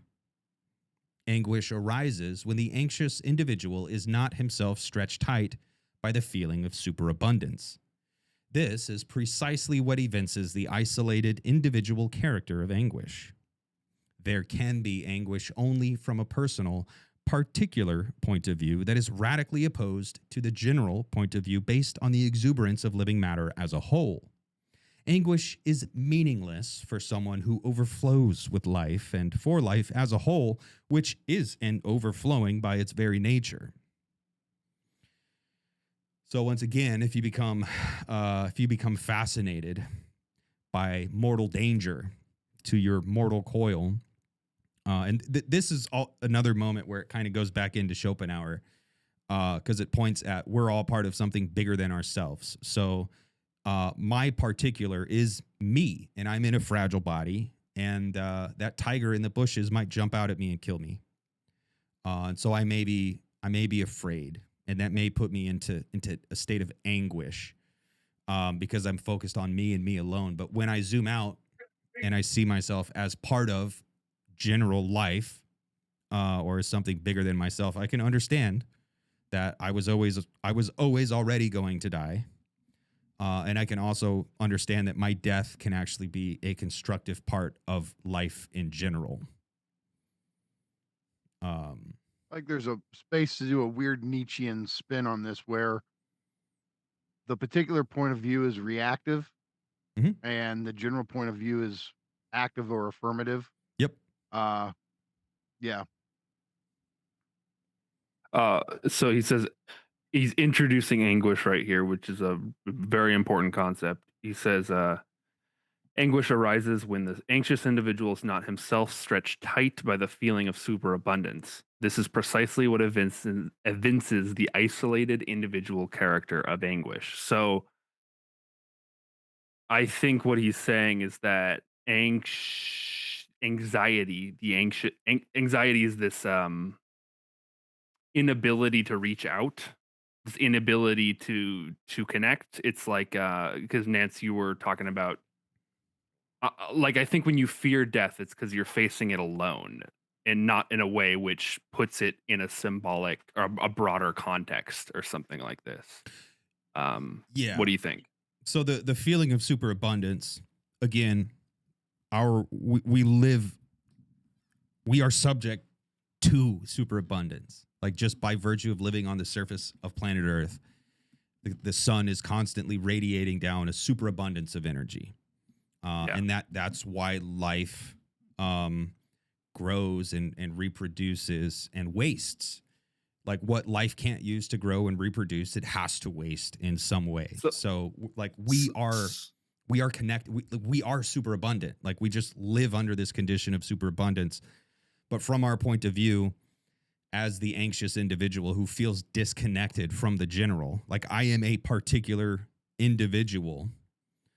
So I have this anxiety of being isolated and being cut off because I'm not seeing myself as part of life in general. Now, it may sound absurd to say, well, you are part of life. I don't know, the circle of life. It's the circle.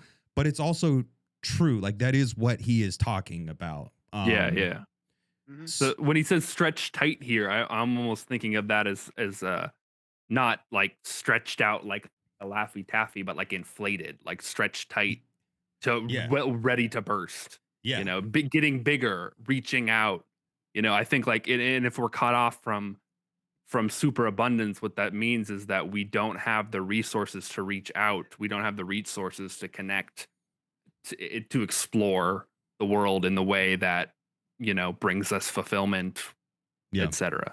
Well, anguish is meaningless for someone who overflows with life, and for life as a whole, Yeah. which isn't overflowing by its very nature. So again, like we ourselves are overflowing, but when we're isolated, and modernity isolates us, and restrictive economies isolate us, because we're chasing necessity, we're chasing utility, and we're trying to hoard off into eternity and board our individual spaceships and blast off to infinity and beyond. And this, it's like, no, dude, you are a socially constituted being. Like you're not an individual in isolation. No man is an island, motherfucker. Don't you think that anxiety is really tied in with loneliness? But it's like it's the kind of loneliness that you can still experience when you're in a crowd. Oh yeah, It's like dude. it's the type of isolation you feel when you're like alienated in the most alienated, I guess. Even though alienation's good, I get it, but like we have this feeling of anxious alienation even when we're standing with others, even when we're in community without communion. Enemy. Like this type of isolation that comes along with modernity, where it's alienation, but you're not alienated because you're alone, literally. Like it, in fact, the more connected you are, the more alienated you become. Yeah, exactly. Yeah.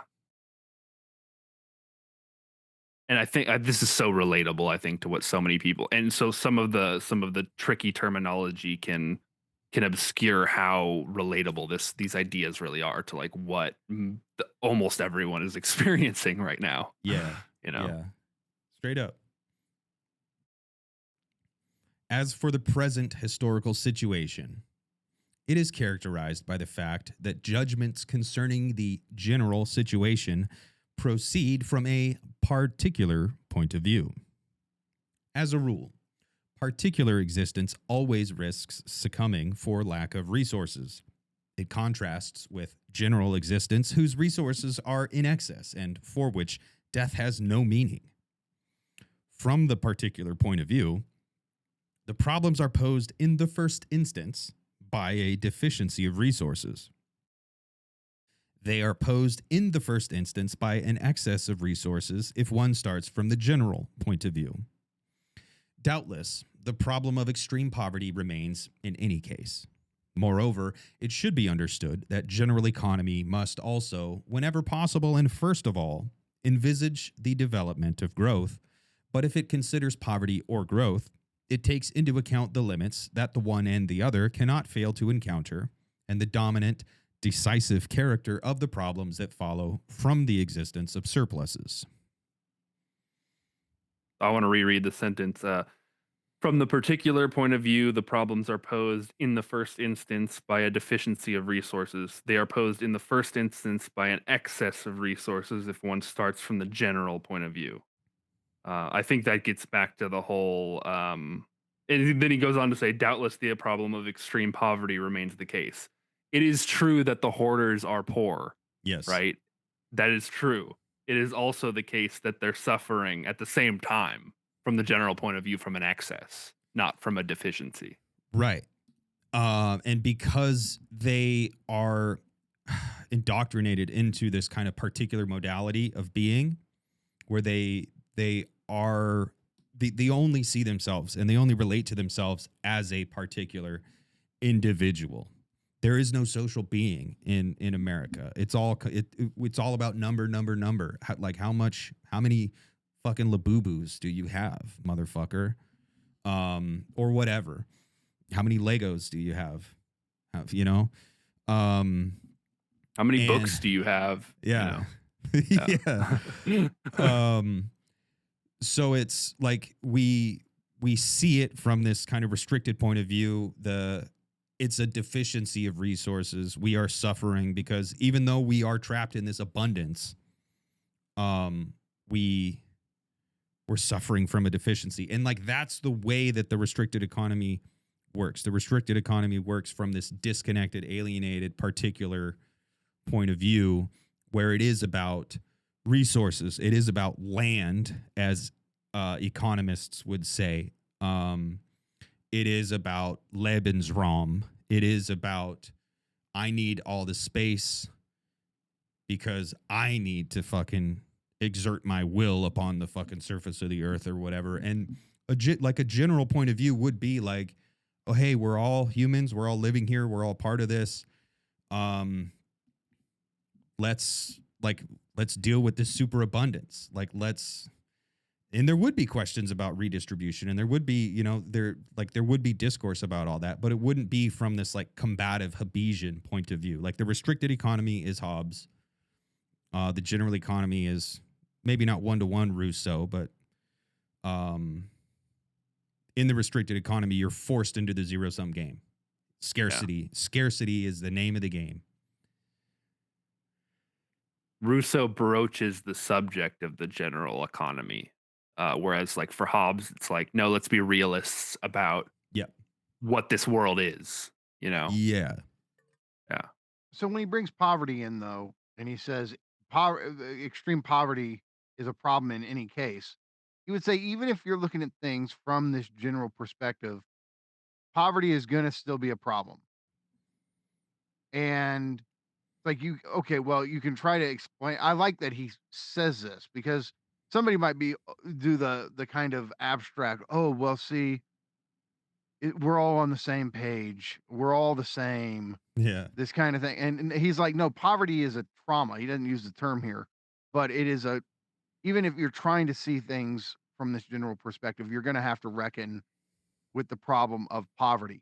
Yep. It doesn't matter what perspective you're coming at it from. So well, in that perspective, the general isn't the general view isn't it isn't a myopic view. Right. It's not an anti-realist view or a phantasmic view. But no, like from a general view, we could say, hey, let's take some of this surplus and feed it back into society to try to address this problem of poverty, of extreme impoverishment. Like that would be one way that society could organize around a general view that would actually help.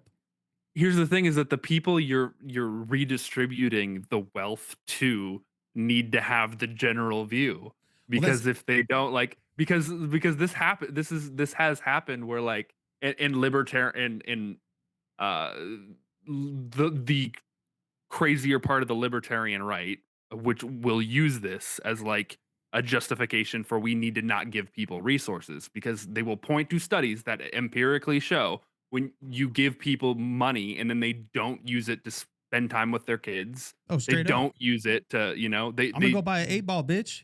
Yeah, they don't use it to do anything good, meaningful that anyone would recognize as that. But the point is, they need money and institutions that help them. Infrastructure, yes. Well, and the thing is, like the general view is a rejection of the commodity form, because the general view rejects scarcity, and without scarcity. But here's the thing. Sorry, I just can you do that in a democracy? Like, can you change people's minds in a democracy? Look, Real man, question. Like I when don't think so. When there's no authority that can tell you actually you're using your resources wrong. That's the way you're using your resources is wrong. If the no authority can tell you that, then there's no, how could you possibly redistribute? And also one way we could is to put some regulations in, I don't know, labor protections or consumer organizing efforts and shit like that. But we could say, hey, companies, if you want to be a legally recognized entity and be able to operate within our country, we're going to put limits on how much your executives can make. We're going to put limits on how little you can pay your employees. And we are going to have something like a sovereign wealth fund. Like, we're going to have programs where if you are a company that operates in our nation, if you benefit from living in our nation, you're going to pay taxes, or you're going to somehow, like, the wealth that you generate is going to be poured back into our nation, and we're going to pour it into infrastructure. We're going to decommoditize healthcare, housing, education, nutrition, and we're going to have, we're going to raise the floor. So take it out of the hands of the individual, like take it away from the particular view. And like, it's not about, ultimately, it's not about money. Like, ultimately, I don't want money. I want a free house. I want free healthcare, and I want free free things that I need, and then, you know, give me the ability to have a little bit of money to buy skateboards and weed, and I'm good. I guess what I'm afraid of is that, like, I think that what are you laughing at? That just sounded fucking stupid. That's the new policy. Yeah. No, but really, what I'm afraid of is that we end up right back where we are now, because like we got to this point of our own fucking free will. Like we lived in a free society, in a democracy, where we could have had free time, and we collectively over time, slowly but surely, chose, Yeah. no, fuck that. I don't want free time. I want to buy shit and work. That's what I want to do. No, it's look, man. Yeah, but I think the Kellogg's example is interesting. It's also, there's so many other factors at play here that it's very complex. you know, it's very complex, and I don't, you know, there are so many structural motivations. Yep. Look, keep people in work, not just because we need them to produce surplus value. We need surplus stupidity. Yep. And Yep. you're gonna, you know, you're gonna have people who are compliant because they have not had the ability to read, to be educated in a robust sense. Yep.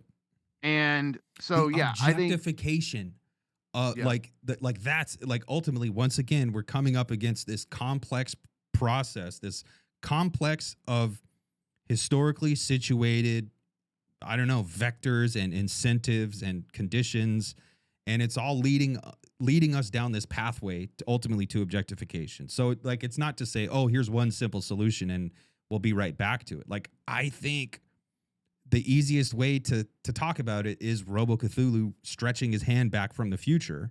Like, there's a reason that we use these gregarious, sensational, spectacular metaphors, because it's such a complex problem, and we're so deep into it that radical change needs to happen. Like, it's not like we can just, I don't know, organize a few universities and have a bunch of, I don't know, woke kids protesting. All that stuff is good, but like, this is society level shit that's happening. Like, the restricted economy is the global machine itself. So it's not like we could just move to Rhode Island and be happy for the rest of our lives. Like, we need a global shift.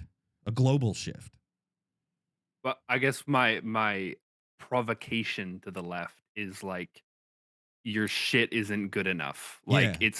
it's not fucking good enough to just say we need to do social democracy again. No, for sure. That's all I'm saying. I'm saying, like, we have to do something different. Radical.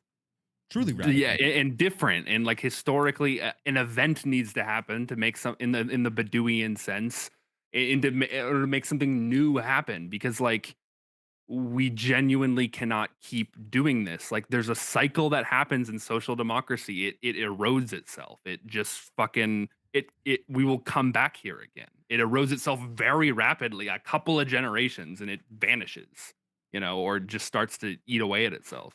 In the Star Wars movie, one of the new ones, I don't know, the ghost of Luke Skywalker is talking to the ghost of Yoda, and they like burn the Jedi codices or whatever. And they're like, it's time to let old things die. And I fucking hate the new Star Wars movies. Yes, I saw them in the theater. Yes, I have a Star Wars tattoo. Yes, I'll see the next Star Wars movie that comes out. But I hate those movies. I hate that line. However, Bataille shows us how death itself is a luxury, because it makes way for new life. So in this moment, when we're talking about the need for something new, I think it's appropriate to let the left die to make way for something new, some new radical organizing principle that can orient us to a general view as opposed to this restricted view. I 100% agree. And I also think that if you say let the left die so that the left can be born again, I even think that is like, that's not far enough. That's not extreme enough. I'm like, really? Let that motherfucker die. It's let dead. old notions of politics die. Like, let it all die, because we fucked it up big time, homie. Like, we need a radical reorientation. We can't just have, I don't know. But no, it's very frustrating, Because it's like, man, it seems like if everybody had this general view, things would probably be a lot better. But yeah, but the problem is this isn't the only general view. right. And there's a lot of other right. Christianity is a general view. Well, it is general. Is that the it's problem, not universal, though? but it's not universal, but it is general. I'll give you that. I don't think that I don't know if that's the problem, because like Christianity is a general view, and there are Christians who are just particularists, though. No, They but just what I only have the mean is- particular view. What I mean is, it is a worldview in the sense of there are people who would say the flow of matter is not what's actually going on here. There Yeah. are spiritual dimensions going on, and they would just reject the materialism of this outright. But I would say to them, I can show you this material process. I can fucking show you. I can break it down step by step along the way in terms and in language that we all agree on. Why do we need to go any further than that? I love it for you. If you love God and Jesus, I'm happy for you. That doesn't explain The sun anything hasn't to always me. existed. Somebody made it. That doesn't explain anything to me, because the world I live in right now today, we're subject to the sun. Not the Son of I God, know. mind you. The sun, the star. But they'll go, yeah, Okay. and where'd it come from? Yep, souls are what humans are. They're not flows Wait. of living matter. But do you guys like absolutely think that it's impossible for within the Christian tradition to get to a more general view? Like, this is what I'm saying. No. is like, But I don't. think that within Christianity, that can lead you to the general view. Like, but it's just that general you're- view isn't founded on Christianity. But whoa. But You don't but need it can it be? Christianity to be a Bataille. I don't say you need it. I'm not saying that. I'm saying that that Christianity does bring people, and under some circumstances, to a general view, as opposed to the particular view. I think the thing is, like, we need a truly universal view. And if people are unwilling to eschew qualifiers and caveats and fucking traits and propositions, and it's like, be a Christian, that's fine. Go to heaven when you die, that's fine. Tell me I'm going to hell when I die, that's fine. The world that we live in right now is the one that fucking matters the most. So if it is ultimately always going to come back to the afterlife, then it is impossible to have a universal organizing around that, because the afterlife is meaningless to me. It boils down to Bob Marley. If you knew what life was worth, you would look for yours on earth. Yeah. But there are people who are going to go, no. And so the question is, if they reject the general view, this gets in, if they're going to do a 2-world general view. Well, depending on who you ask, though, heaven is a rebirth of the earth. The afterlife is a rebirth of this planet. But this those is where people are people like probably Nance dope. and I are like, why do we have to do this? That those people are probably dope and based and super awesome, and I love you guys. But also, I'm here in this world right now. Let's fix this world. And I have fucking Okay, bills. but okay, so I'm advocating on the behalf of like this absent Christian, but like, And I I'm love It it, by doesn't the even have way. to be a Christian though. It it a could be general a- view saying- comes from Yeah. Buddhism. Yeah, Baha'ism, Zoroastrianism is like it's all, these are all particulars. And the thing is, we need to get beyond all of it. And the only thing that gets us beyond that is the temporal frame of existence that we're in right now. But God is now. God is here. God is right now. Like, I don't know why we even need that word Yeah. for what we're we don't talking need about. it. We That does- don't need it. But I'm just saying Okay. it's never going away. But That's here's all the I'm deal, saying. dude. Like, no, you're right. It's never going away. And if those people can speak I the wish same God language had I died. speak, God. and I think modernity and capitalism killed God. I think God did go away and capitalism killed him. But if those shadows on people- walls for thousands of years. if those people can speak the same language that I speak, then that's awesome. But the onus is on them to speak my language, because I am trying to go for the most universal, the most everyday language. And I'm going to make mistakes. And I'm not here saying like I have the ultimate pathway to truth. And there's definitely growth and learning and all that. But like you can't found any organizing on on things that we don't have access to in our everydayness. You need to be able to go to anybody, anywhere, any time of any day and communicate. And God doesn't do that. God is not universal. He's not. What is universal? The world that we live in, average everydayness. That's the only universal we have access to. Buddhism's closer with all its suffering. That's a bit. I mean, shout out Buddha. God may not be universal, but I think that there's obviously a universal element to religion. There's a gesture towards universality. There's nirvana. There's fucking agape. I mean that's undeniable that's there. So all I'm saying is like I think that the ability to speak a universal language or just be able to translate across different languages, I think is important. Like to be able to talk to a Christian and realize that you a materialist and a Christian can be saying the same thing using different words. Absolutely. And you're right. And I think it's important for everybody to be able to have that ability to be reflexive. But once again, let me tell you what. Yeah. That says ultimately like we don't need God. So why bring him into this? One of my favorite it's not because he's already here. Like God is already like to the theist, that's not a. And I'm willing to grant that. If right? they're willing to grant that he's not here for me. Okay. Yeah, absolutely. Yeah. And so what you're saying is you just demand the same respect that you're giving. And that's more than fair, you know? Right? Yeah. Yeah. I think so. Yeah. That's what I heard. That's what I heard in what you said. One of my favorite Christians he is a barista at my old favorite coffee shop, Bonetti's. And I ran into him the other day. And this guy, I've always had, a big heart for him because it sounds funny. He's doing the Lord's work. What I mean by that is what's up, Josh? If you happen to watch this,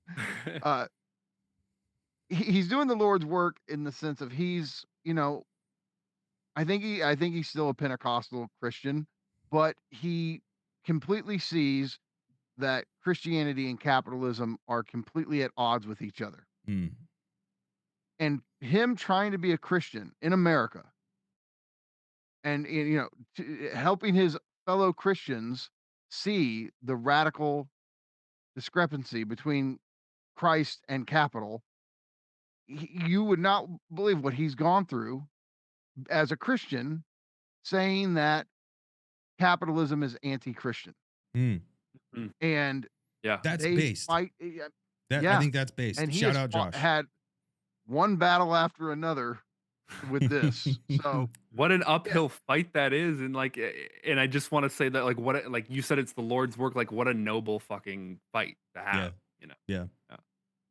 Yeah. And that's, I've always respected, I mean that, cause it's easier for, us to, say whatever we want. But like when you're a Christian and you're actually involved at a church and you have a leadership position, and to be anti-capitalism as an American Christian, that's based as fuck. As an evangelical, that's it's tough.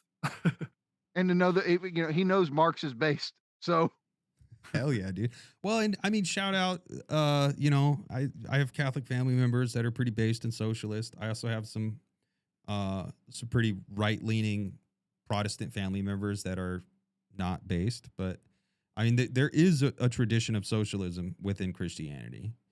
The Quakers, the Shakers. Oh yeah. There's a lot of socialism in Catholicism. I'm not out here saying Christianity's wrong. I just think, first of all, I do think it is incompatible with capitalism, and I think anyone who sees that is based. And I think it's one of those things. I mean, to me, it feels like it would be like, Sean, you don't fucking skateboard? What's wrong with you? You're going to hell, dude. You don't believe in skateboarding? Because to me, like it's a spiritual fucking thing. Like we were talking about before, like that is my moment of ultimate, immediate connection with something that I can't put into words. Mm-hmm. And and it would be if I walked around and said, "What, you don't believe in that? Well, you're going to be tortured and butt fucked by demons for the eternity." Like, that's just come on, guy. You know, like, I don't know. Yeah. I just And this is where like I think it's so crucial to make a distinction between like ethics and morality. yeah, Because like to me, the way I think of the terms is like morality is like that. You don't skateboard, you piece of shit, you're going to hell. Whereas ethics is like, I skateboard because dude. I must Right. skateboard. And also when you encounter the skateboarder or the Christian, you honor it. And you say, I respect that. I honor it. I can see, it's this thing for you. And I respect that. And I don't have to get it. I don't have to vibe well with it. Yeah. Exactly. Yeah. Okay, so then he goes in back to Bataille. I'm looking, I'm just like, then he goes into talking about India, and I think this is interesting. Yeah. Briefly, considering an example, the problem of extreme poverty in India cannot immediately be dissociated from the demographic growth of that country or from the lack of proportion with its industrial development. Hold on. That's maybe how poverty, this is how the general perspective still has to deal with the problem of poverty, is because on the general scale, different countries, different areas are going to have more growth. Yeah. Yeah. Just like in a natural ecosystem, there's going to be a thicket of flowers that has a shitload of nutrients and it's going to be really rich. And then there's going to be a pile of dirt over here, because there's always going to be an unequal distribution of resources. And so taking the general view, being the ethical agent, we can then see to, raising the standard of living for everybody. So that is kind of the problem of poverty from a general view, is that we can actually make stuff better for people who need it more than these people who are over here about to explode with wealth. Based on how the earth itself has distributed the energy. Precisely. India's possibilities of industrial growth cannot themselves be dissociated from the excesses of American resources. A typical problem of general economy emerges from this situation. On the one hand, there appears the need for an exudation. On the other hand, the need for a growth. The present state of the world is defined by the unevenness of the quantitative or qualitative pressure exerted by human life. General economy suggests, therefore, as a correct operation, a transfer of American wealth to India without reciprocation. Oh, a lot of Americans love that statement. This proposal takes into account the threat to America that would result from the pressure and the imbalances of pressure exerted in the world by the developments of Hindu life. I think that's pretty clear overall. That's what we did for Europe after World War II. That's what we did for fucking Ukraine. But you have these isolationist strategies that are popular. Yeah. With make America great again. Part of that is just focus on America, act like the rest of the world doesn't exist. Yeah. Well, there's also, without I'm just saying there's a precedent for the opposite. Without reciprocation is key here, because even like in the post-war stuff that we did to try to help people out, or even the shit we did with Ukraine, or all the shit we gave to fucking Israel and all these other countries, there's always the understanding that it will be reciprocated. Like, we're still within a general, we're still in a restricted particularist framework, because the reciprocation is either direct remuneration or just like bowing down to American hegemony. It's mob boss shit. Yeah. I'm going to do this for you. Yeah. But one day I'm going to come and I'm going to ask a favor. Yeah. And it's also, we needed to rebuild Europe after World War II, because if we didn't, then the Soviets would. Exactly. Like it was still a protective thing. It was still a particularist thing. And it is that, like, without reciprocation, that allows it to be an actual expression of our surplus, an actual, like, we are dealing with the accursed share if we're doing it as an investment that we're then going to get a return on, that energy isn't being expressed. That energy is still accumulating and still building up and still turning in to a tumor that's eventually going to fucking explode. So that's like symbolic exchange, where you're just wasting without any. So even going to like potlatch, like in potlatch and in these games, like there still is this one-upmanship where you're like, I'm going to waste and give you more, and that's going to increase my status. Like there's still a buildup, there's still a surplus there. So it's still going on. Like a truly human thing would be, I'm just going to splurge, and whatever happens, happens. Mm-hmm. And we can choose to do that. Idiotic matter can't choose to do that. Idiotic systems can't choose to do that. We are the beings who can choose to literally. Part of it is death drive. Yeah. Let's burn $100 bill and fucking like. But don't you think that we need, in order to choose that, really, that we kind of need like an event, because the logic of the system makes it very, very difficult to choose to do that. Well, that's the thing. Yeah. Like we're fucked. Like we're trapped. Like that.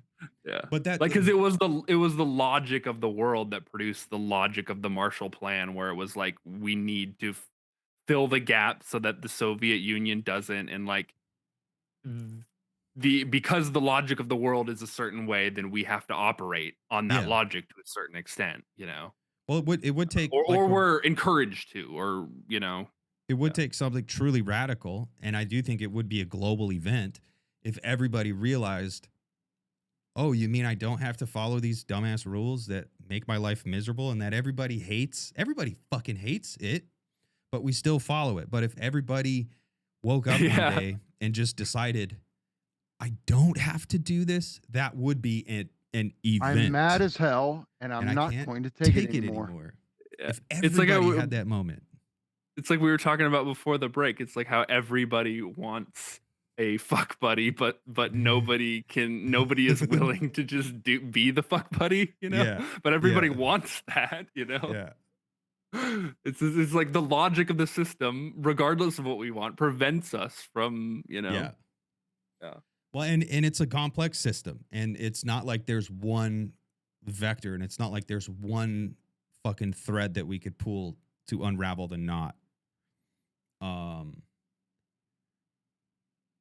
So I mean, and that's why I think it is very much easier to imagine the end of the world than it is to imagine emancipation from this fucking system.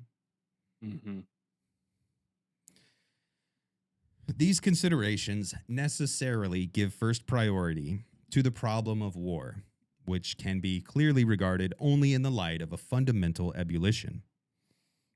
The only solution is in raising the global standard of living under the current moral conditions, the only means of absorbing the American surplus, thereby reducing the pressure to below the danger point. And again, that's just saying our current world will not allow us. Like this only solution is to allow India and other impoverished parts of the world to absorb our surplus. No ifs, ands, or buts. Yeah, and our current global system does not compute. So no. Yeah. But I would say the average American wouldn't go for it. Oh, straight the fuck up. Like, hell nah. Especially when our suburbs have rotted, Mhm. and you're gonna go, what the fuck? Like, Well, it'd be one thing to try to say this to people living in the 1950s where everything was, Yeah. Well, and now, even then, oh no. Like we don't even need to look at India now as a source to absorb the American surplus. We just need to look at every American city, at every American town. Yeah. Like there's enough poverty that we could. There's absorb enough some virtual of the surplus here. Yeah. To we'll take it. Yeah. Kansas City needs it. Phoenix needs it. Yeah. LA needs it. Like, yeah. Like, we're all India now. I mean, in this sense that we're getting out here. Yeah. This theoretical conception differs little from the empirical views that have recently appeared concerning the subject, but it is more radical. And it is interesting to note that these views have agreed with the above ideas, which were conceived earlier. This confirmation, it seems, this confirmation gives added strength, it seems, to both contradictions. Boom, What are boom, boom, what are both boom. contradictions? The problem of poverty and the problem of surplus. Okay.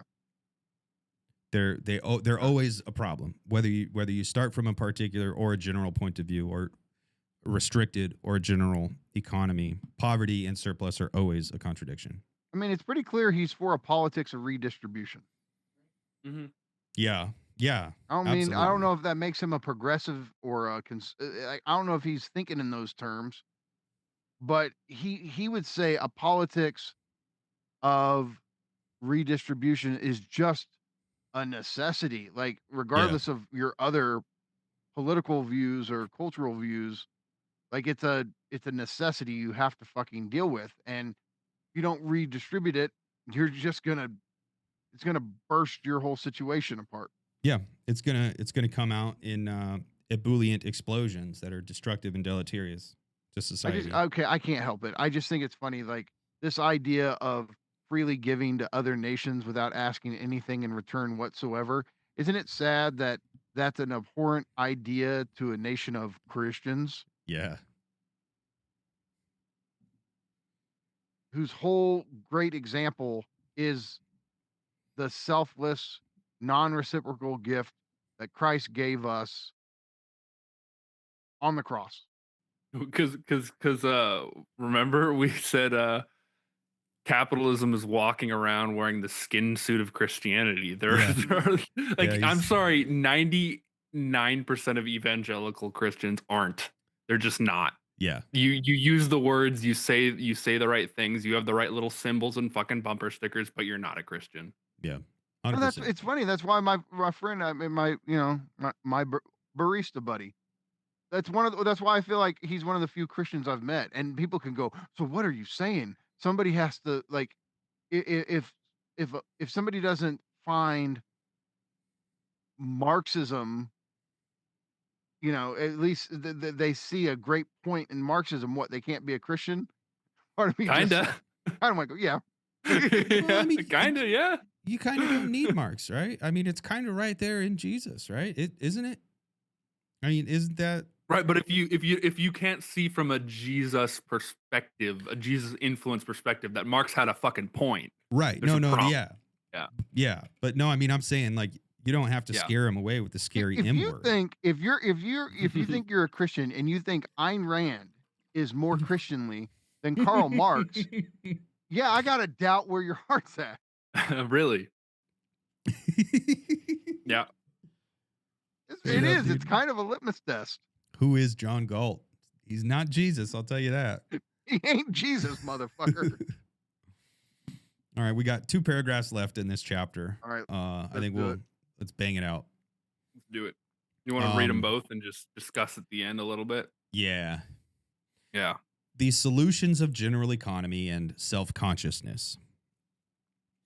But it has to be added at once that, however well defined these solutions, their implementation on the required scale is so difficult that from the outset the undertaking hardly looks encouraging.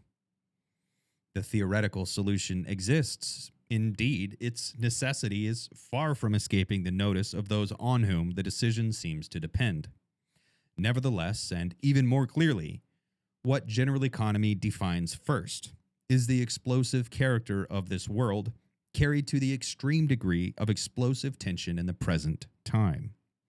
A curse obviously weighs on human life insofar as it does not have the strength to control a vertiginous movement.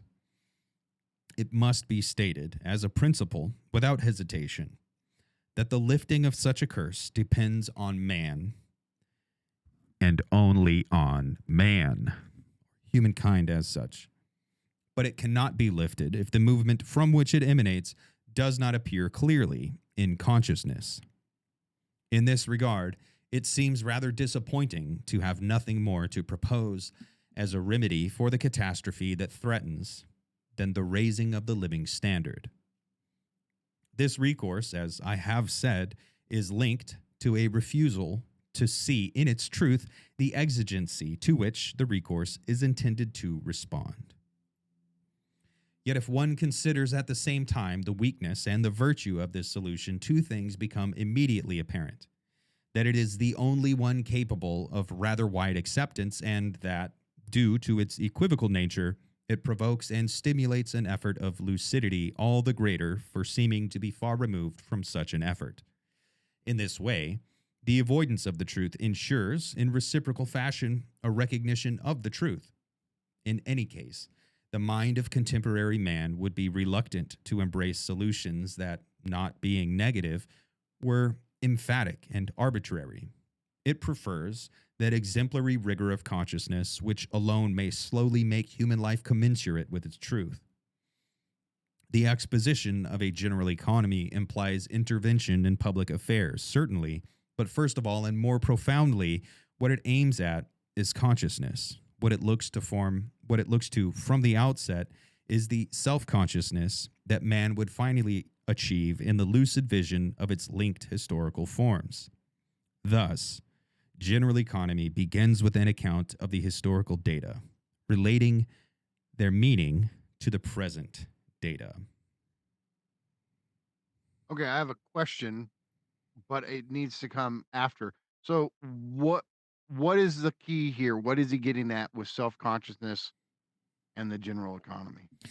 That this is all very, like, when it is laid out in plain terms, and I think it is in pretty plain terms laid out here, it's not hard to see. Like, you can't really poke holes in this. I mean, I'm sure you can come along and you can poke holes in it, and you can make, recourse to gods and spirits and souls and other things too. But ultimately, it's pretty plain to see what's going on. But because it's like abstracted away, like it's already abstracted. Like the general economy is already abstracted away from the particular point of view, because we are subjectivized into the particular point of view. Like, we're conditioned to see things particularly, to see things in this restricted light. So before we can embark on a project, we have to first have an internal revolution, is essentially what he's saying. Like, the point of this is to engender self-consciousness as part of life in general. If Marx was about class consciousness, he's about general consciousness. Yeah, absolutely. Yeah. And don't you think he's saying that, like, you can't just tinker with economics? Yeah. You actually do have to change subjectivity. Yes. Yeah, like the internal revolution is the one that matters. We can go on and we can keep having, socialist revolutions around the world and have people killed and all these crazy things that go on, and nothing will change until we all have this internal revolution and we develop self-consciousness of our general situatedness. Like, in general, we're all in this boat together. That makes me think of Todd McGowan's point, I think, in Capitalism and Desire, where he's talking about how socialism still has the same logic of capitalism. It's been a while since I read that book, but this is just what springs to mind, is that, like, there's still the capitalist subject, or so to speak, is still there, even in the socialist revolutionary. Yeah. Well, that's why Baudrillard called it the mirror of production. Yep. It's the inverted image of capitalism. Yeah. That's a fucking great way to put it. Like Soviet communism is, you mean? Well, I mean, Marxism is what he really had in mind. Marxism. Right. He was saying, like, what Marxism's trying to achieve is really just an inversion of the same basic structures of capitalism itself. It's not. Now, I don't think Marx would even maybe deny that on some level. He would go, no, it is. But for Baudrillard, he thinks there has to be a more extreme Almost done. cut with capitalism. It can't just be an inverted version of it. It has to be something radically different. Well, But and and I think that's true. I want to agree with that, but I also want to agree with like Marx's like kind of wisdom that I think there's a kind of wisdom there in not just like reflexively like capitalism is evil and socialism is good. Like Marx wants to there's a wisdom in seeing like in capitalism there is good and out of capitalism we can sublate that to something else, you know? Well, So, no, so what Baudrillard thinks they both have in common is they both operate on a productivist value system.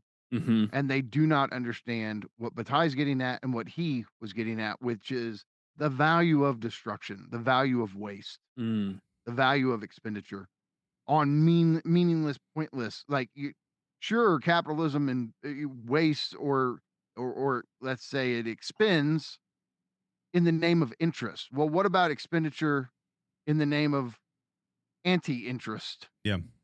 outrist, Lack of interest. outrist. Yeah. Yes. And we we need know outrist. and we Outrist. I know like that. Ooh, that's a good word. Yeah, man. Sorry, and Todd. We just got another one. and Outrist is fucking good. these really are like I don't even want to say laws, but they kind of are like laws. They're kind of immutable facts where cuz even in capitalism we do see how there is a value of waste because capitalism there's a kind of recycling logic of capitalism and war is so productive and it is Mhm. pure destructive waste and yet it is so productive so like the intervention we have to make is like that cycle of waste and war waste and destruct or like destruction and production. Yeah, but Yep. capital disavows its weight. Like Yeah. oh, of course it produces weight. The airplane graveyard, all of these houses that homeless people could live in, but the banks own them and you have to get past the barrier of exchange value. So the home is just being wasted. The use value is blah blah blah. Sure, it wastes like a motherfucker. But based on its own ideal image of itself, it has to disavow like it's almost like capital says, I know very well I waste too, but nevertheless, Yeah. Right. Which is why recycling is disavowal. Yeah, dude. that's a good point. Because that So, all just okay, goes to a hold on. landfill in Mexico, by the way, when you recycle. Like, Right. I mean, look, nothing has And it's polluted the energy planet intensive. more than capitalism. Yeah. All right, my last question is just this. Because we'll have to see where this book goes as we get into it more. But do you feel like one of maybe the deficiencies of Bataille's thinking is that he doesn't have a well enough developed concept of capital itself? Like I know he's talking about our conditions and our restricted economy, but does he see how the mechanism of capital itself is driving all this? Basically, is he Mm. not Marxist enough? I mean, maybe. I feel like that's not his focus. Like his focus is the big picture, and so that's okay. Like we can't expect everyone to be Marx, you know. But Mm. at the same time, like there could also be bad consequences to failing to see. I think maybe this is where you're going. Is like I there are would just bad say consequences. yeah, if To you're gonna do this thing with the accursed share, the key thing is to go, how does this relate to capital yeah. specifically? Yeah, maybe I that's our task, but yeah, this could be a deficiency. Yeah, I don't know. think he is doing that. And he is much in the same way that Marx is the cyberneticist. I think Bataille is also the cyberneticist, and I think Bataille is implicitly examining and analyzing what capital does. Now, I think capital is this kind of cybernetic feedback loop that is capitalism or that constitutes capitalism along with us. And Bataille, maybe he's not talking about capital explicitly. Maybe he's just in general talking about like the cybernetic nature of matter itself and of the world, and how does that relate. And so like it falls into this dialectic between raw matter and human society. But he does this kind of genealogy, like animal behavior, plant life, raw matter accumulation, the formation of planets, the formation of stars, like the universe. Like I don't know. I don't think there's a deficiency there, because I think it is implicitly here. Now, I think I also have a non-standard reading of Bataille by way of people who were influenced by Bataille. I think Baudrillard and Deleuze, but also Lacan, kind of like retroactively go back and fill out Bataille in a way for me. It really makes me just think, yeah, Nick really is Marxist Bataille. Absolutely. Absolutely. That's what it is. Yeah. Like, I mean, because look, the Accursed Share is obviously a cyber positive feedback loop, and so is Capital. But like the point is, like, Capital comes along and it taps into this other default feedback loop, and it accelerates it in a specific way. That short little piece I wrote, what, 2 weeks ago or whatever, about our first reading of Bataille, when I refer to the butthole surfer, like surfing on the Accursed Share, like surfing this cosmic wave.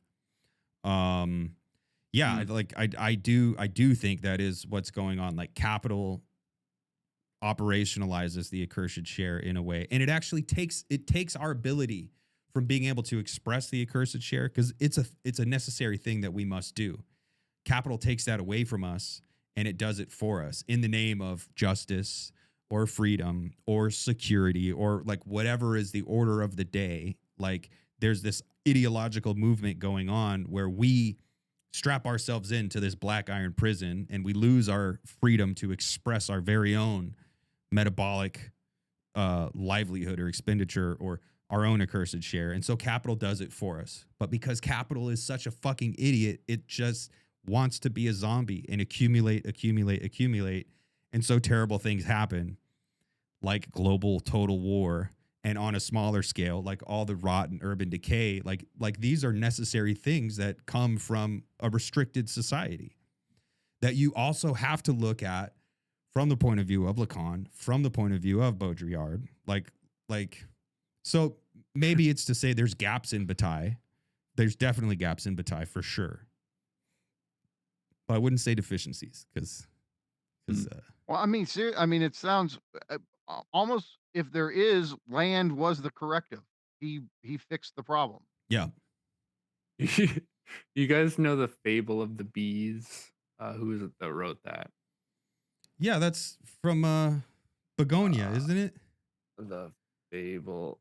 Oh, it's like kind of, I think it's referenced in Begonia. Yeah. But it's by Mandeville.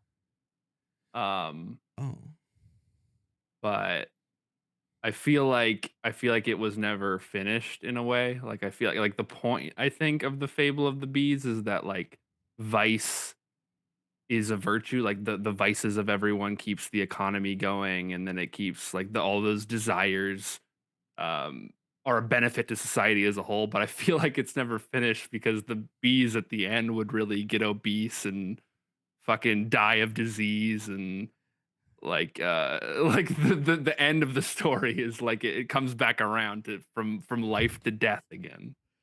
That's interesting. I think Bataille, he does later on talk about heterogeny and homogeny, or you could say like the sacred and the profane, like as there's this thing like society, and that's this kind of like homogenous thing, and we're all in society, but it's only because we're allowed to like stick out in weird excessive ways, and we protrude into the heterogeneous, and we do dysfunctional shit, that we're able to like come back together and do society and make society work. So yeah, there is this thing where like vice is necessary.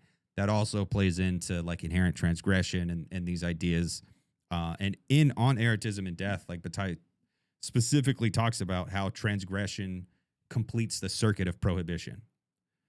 So like in order to have socially adaptive prohibition, transgression is built into that.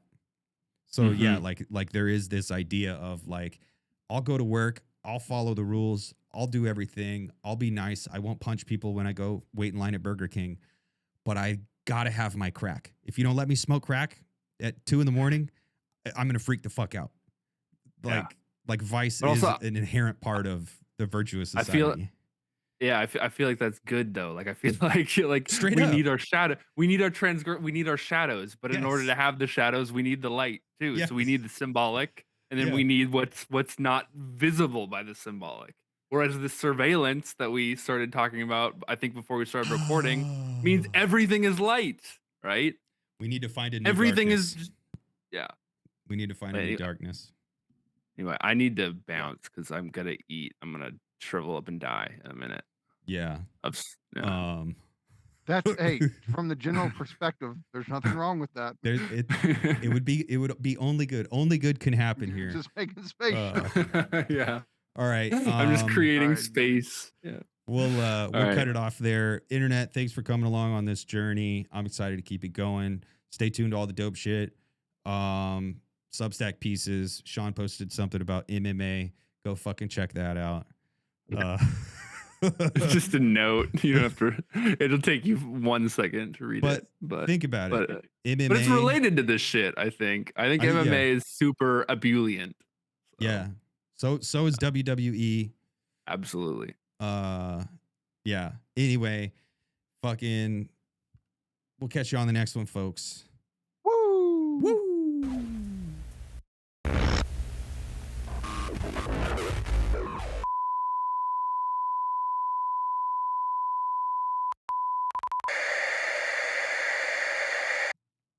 Yo, what's crack-a-lackin'? Everybody, how'd you like that episode? I loved it. I think it was excellent. I'm loving this Bataille series so far. Does seem to be the case that each one gets better, and I foresee that trend continuing. So thanks for being here. Thanks for checking it out. I think Bataille is super duper important, but I also think I have a non-standard reading of Bataille. And I think that's important. But I just wanted to mention a few things to you all since you're here anyway. First and foremost, patreon.com/thedangerousmaybe. Make sure you get in on that while the getting's good.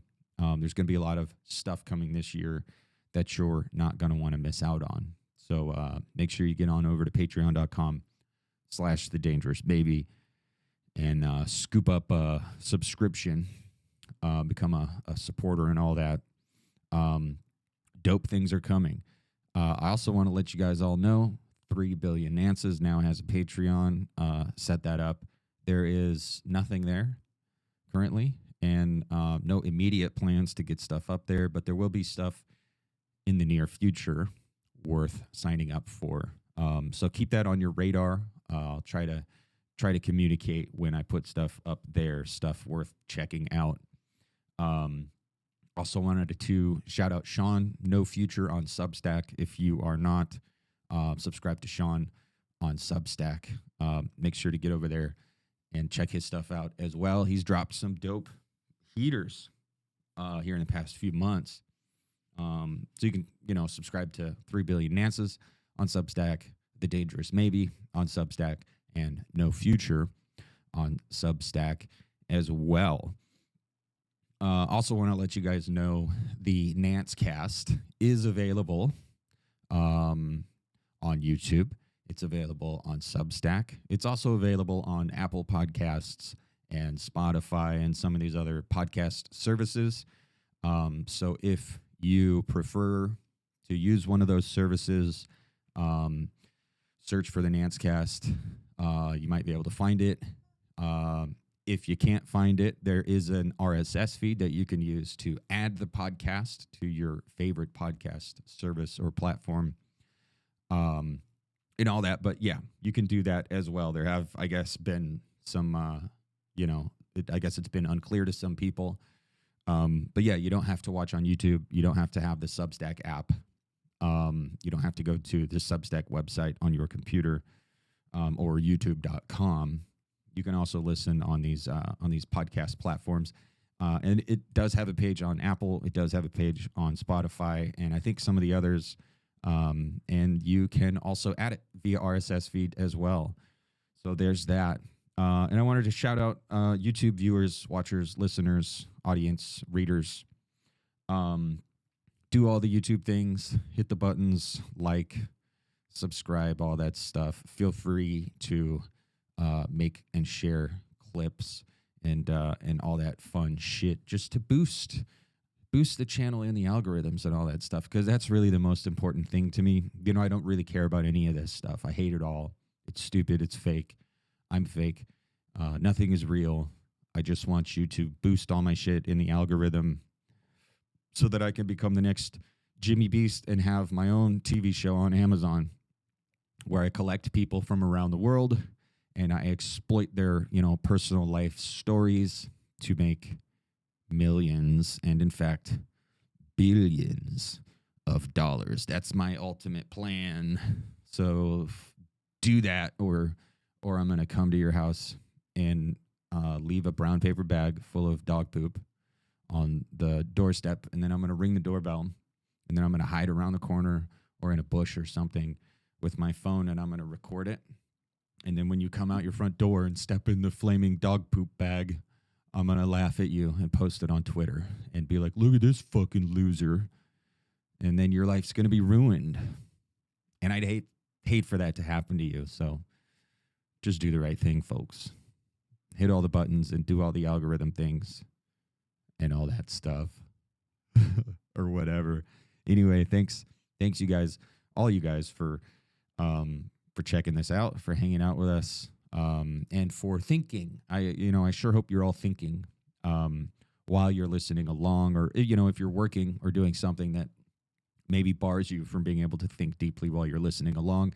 I hope that when you are freed up to be able to engage in deep thought, I hope some of the stuff you picked up while you were here presents itself to you and becomes constructive or productive in a new way. And, I hope we can all have our own little internal revolutions, and I hope we can all figure out some kind of way to not blow ourselves up. And leave a comment about that, or don't, whatever. Anyway, yeah, thanks for sticking around. Thanks for coming in. Thanks for sticking around. Thanks for coming back on the next one, and we'll see ya when we see you. Peace the fuck out, motherfuckers. Rah!